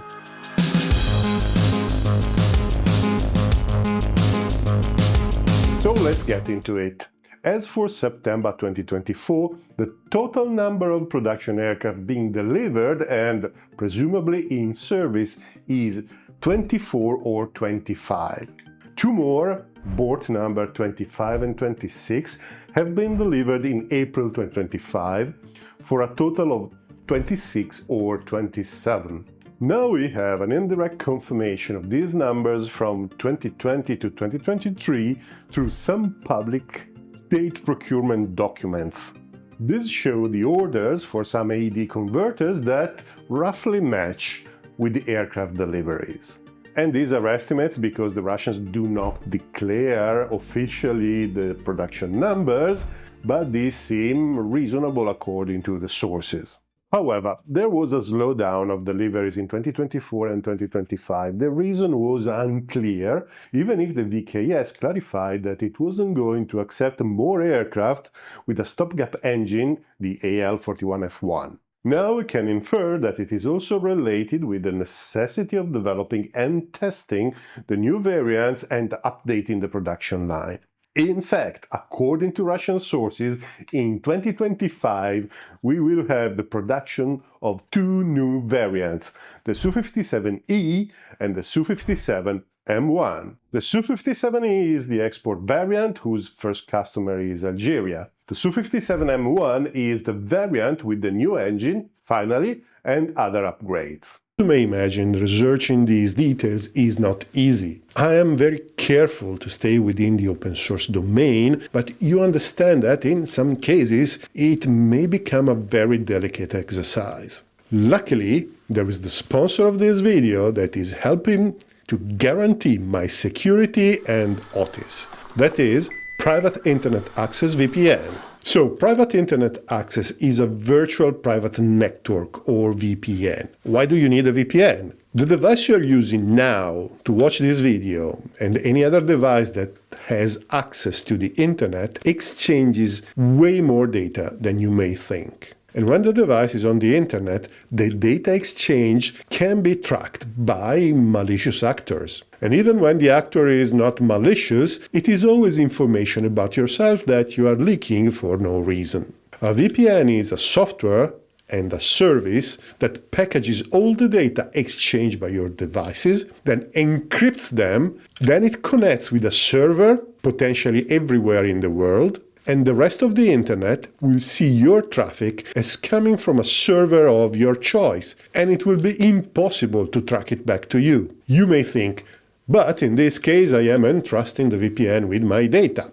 Well, Private Internet Access has a strict no-log policy, and they don't just say so. It was proved in court, and the service has been audited by Deloitte. So, security is the main reason why I have chosen Private Internet Access VPN, but there are many other advantages that come with it. The most useful use case, at least for me, is when I need to do any kind of administration or buy something for the house in Italy, while I am in the UK. Websites, in fact, often redirect me to the UK version. With Private Internet Access, I can trick my device and make it appear as if it was in Italy. Many websites and streaming services are limited or not accessible depending on your location. Video games, sport events, or even ticket prices may be different from place to place. At the end of the day, buying a service that is then denied just because you are somewhere else, I don't know, it's like buying a signed copy of a crime novel and discover that the last pages where the murderer is revealed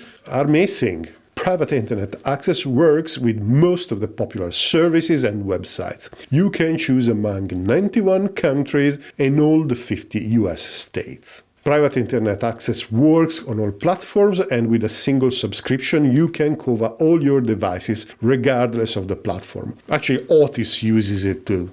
Yes, sir. As you know, I run a Linux emulator. It is not important now, Otis.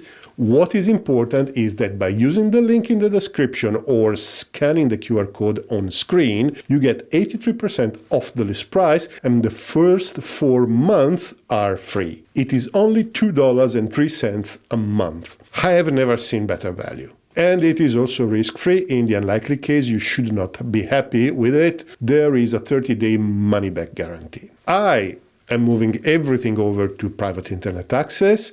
You do your math.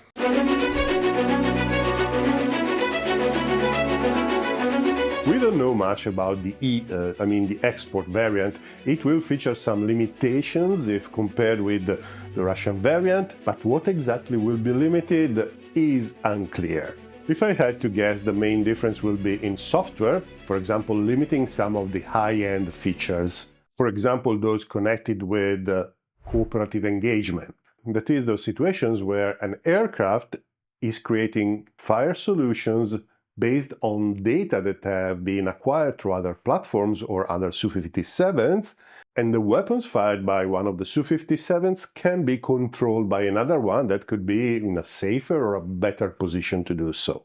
In general, we can conjecture that the networking capabilities and the electronic warfare will be reduced somehow.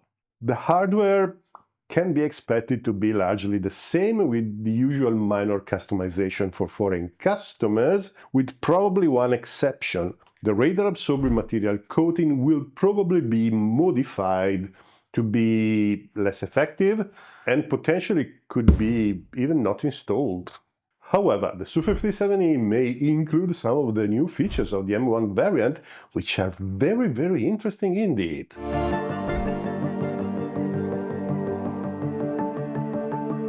The first feature to be added is a helmet-mounted sight. For what we know, it is a classic helmet, projecting the air data and the combat data in front of the pilot's eyes.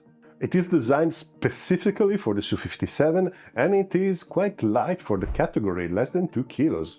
A helmet-mounted sight was planned since the beginning, and some prototypes were tested with the Su-57 prototypes. The helmet was called NSTSI, produced by Electro-optical, but we learned it did not make the production aircraft so far. Sergei Bogdan, the famous Russian test pilot who oversaw the entire Su-57 development, described a particular feature of that helmet. The Su-57 features a particular camera called the 101KS-P. It is installed in the armpit fairing on the left side of the aircraft. Its purpose is to assist in low-level flying and in bad weather. Apparently, the picture of this camera could be projected in the pilot visor, allowing the pilot to see through the aircraft in a way similar to the F-35 helmet, albeit only in the frontal arc. Bogdan commented that it gave him an eerie feeling like sitting outside of the aircraft. We don't know whether this feature is included in the new helmet, but it seems likely, even because there is a new improvement that might greatly benefit from such a feature.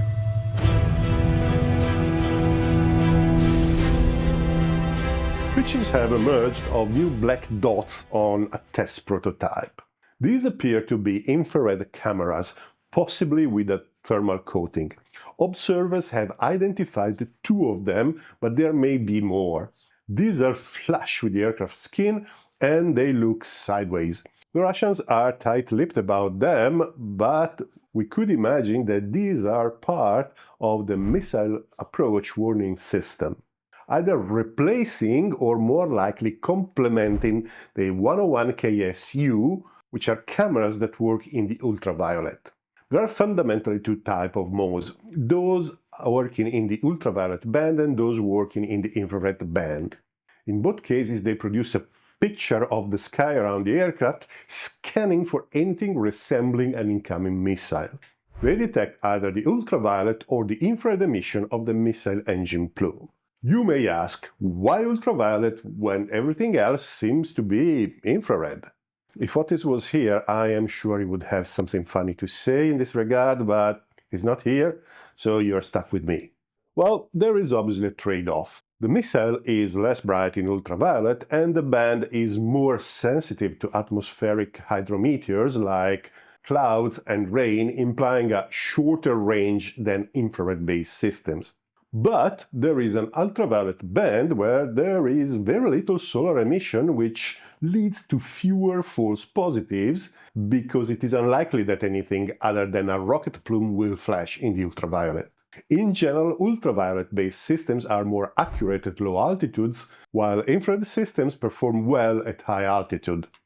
Furthermore, ultraviolet systems have enough angular resolution to drive a DIRCM system.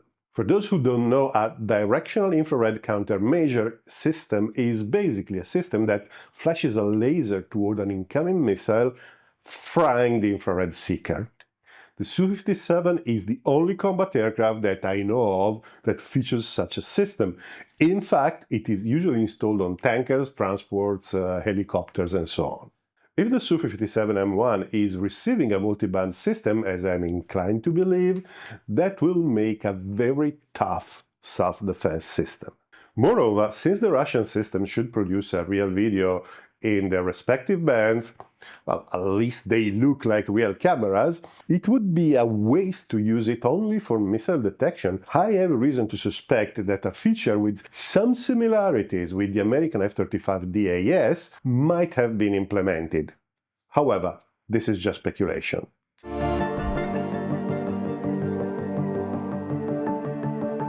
All the Su-57 capabilities in the electromagnetic spectrum are handled by the SH-121 suite. This includes the radars and all the other several arrays available on the aircraft. It is one of the most complex and complete electromagnetic suites ever installed on a fighter aircraft, with multiband arrays and 360 degrees surveillance, either active or passive. And this is something completely unique. And by the way, the aircraft does feature sensor fusion, despite the fact that some Western sources say the opposite. The Russians had sensor fusion for a while, to be honest, not only on the Su-57. We already described this in detail some time ago, and I don't want to go over it anymore. But I suggest you to watch that video if you are interested. However, the SH-121 included the first generation of Russian AESA radars, so it is only normal that there is a lot of room for improvement. Sources report that there was a significant software improvement effort. The details are not known at all. These kind of things are one of the most closely guarded secrets, but some sources say that a major effort was done to improve the detection of stealth aircraft. We can speculate that the work was focused on the discrimination of weak targets through signal processing and the sensor fusion of the X-band arrays and the L-band arrays. In fact, the Su-57 features one X-band array in the nose, two side-looking X-band arrays on the side of the cockpit, two L-band arrays integrated in the wing leading edge, and potentially another X-band array in the tail. X-band radars are higher frequency and are used not just as sensors but also to generate fire control solutions. L-band radars are low-frequency radars, and the arrays on the Su-57 are indeed quite small, thus offering a relatively poor discrimination. However, stealth aircraft are optimized to be inconspicuous in the X-band, but they can be spotted relatively easily in the L-band.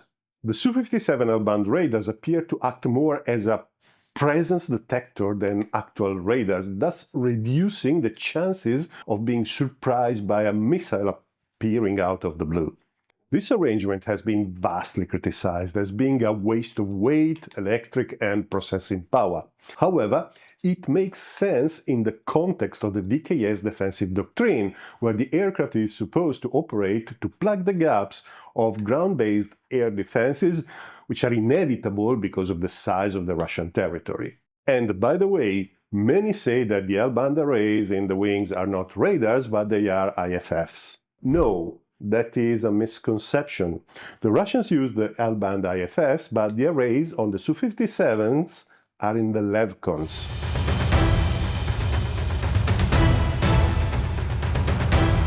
All the stuff that we have discussed so far is obviously very relevant, and there is an obvious main update that we will cover last. But before doing so, there are some other improvements that are important but not so relevant for the combat effectiveness. The Megapolis prototypes show various small new construction details, like this thermal protection for the 101 KSP camera. Some panels are slightly different and so on. There are also new formation lights, which are, well, new. Since 2020, the Russians have started a program to introduce electric small actuators for the aerodynamic surfaces. There are various advantages over the conventional hydraulic systems.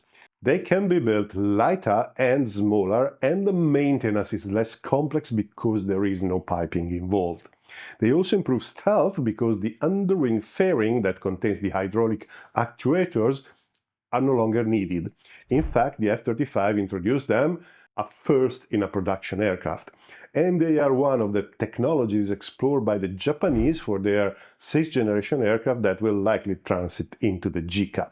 And the Chinese J-50 is probably using a form of small electric actuators too. The Russians are a bit late on this, but it is possible that they will be used on the Su-57 M1. And now, the moment you were waiting for.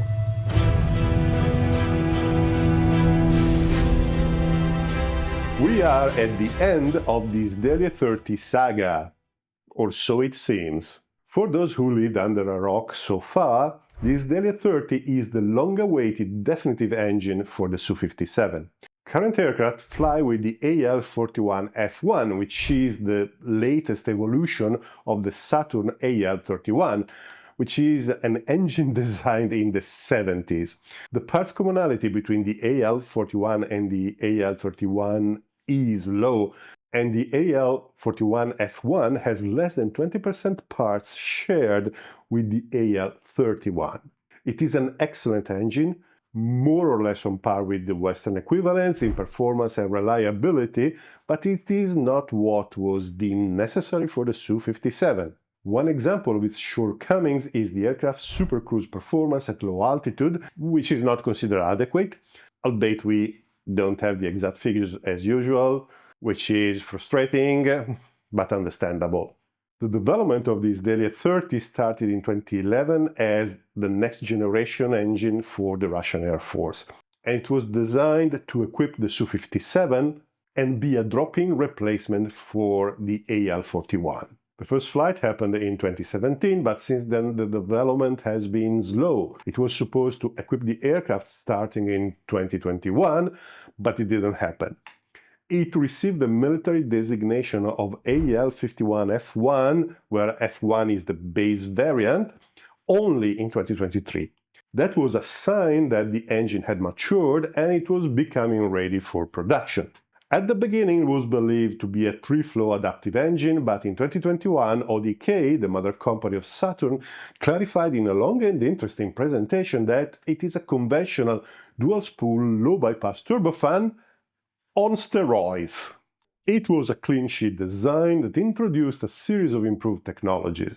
It is designed to be lighter, smaller, have fewer parts, and a simplified maintenance, all of this with more trust and better efficiency. Going through all the details would take us too far, so I leave you with this picture from the ODK conference. You can work on your Russians while trying to translate it. Just pause the video, point the Google Translate application at the screen, and have fun. What matters the most is obviously performance, and ODK provides us with this graph. The comparison that matters the most is the one with the Pratt & Whitney F119, the F-22 engine.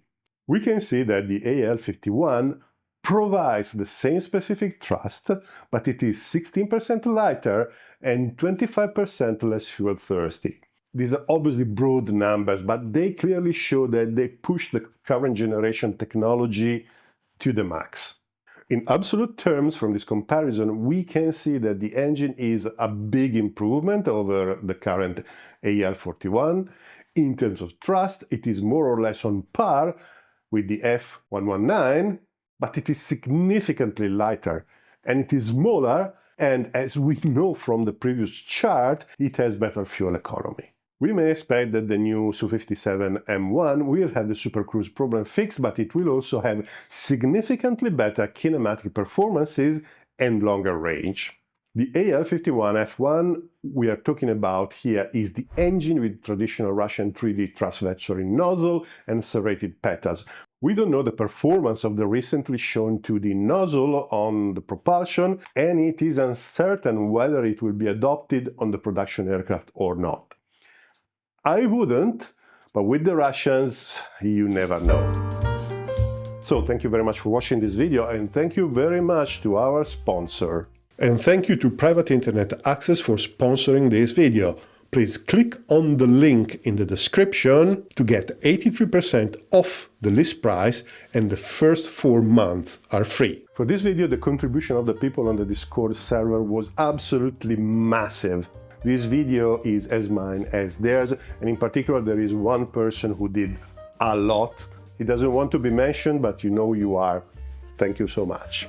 And a big thank you to all those who are supporting the channel financially on Patreon by being a member or by any of the other means available. You are absolute stars. This channel would not be possible without you. And if you can support the channel financially, and please don't do it if you can't afford it, please just subscribe if you haven't, or hit like, leave a comment, hit the bell, just interact with the video. This helps enormously with the algorithm, so to have this video being presented to people who don't know the channel but could be interested. So this is it. Thank you very much for watching, and see you next time.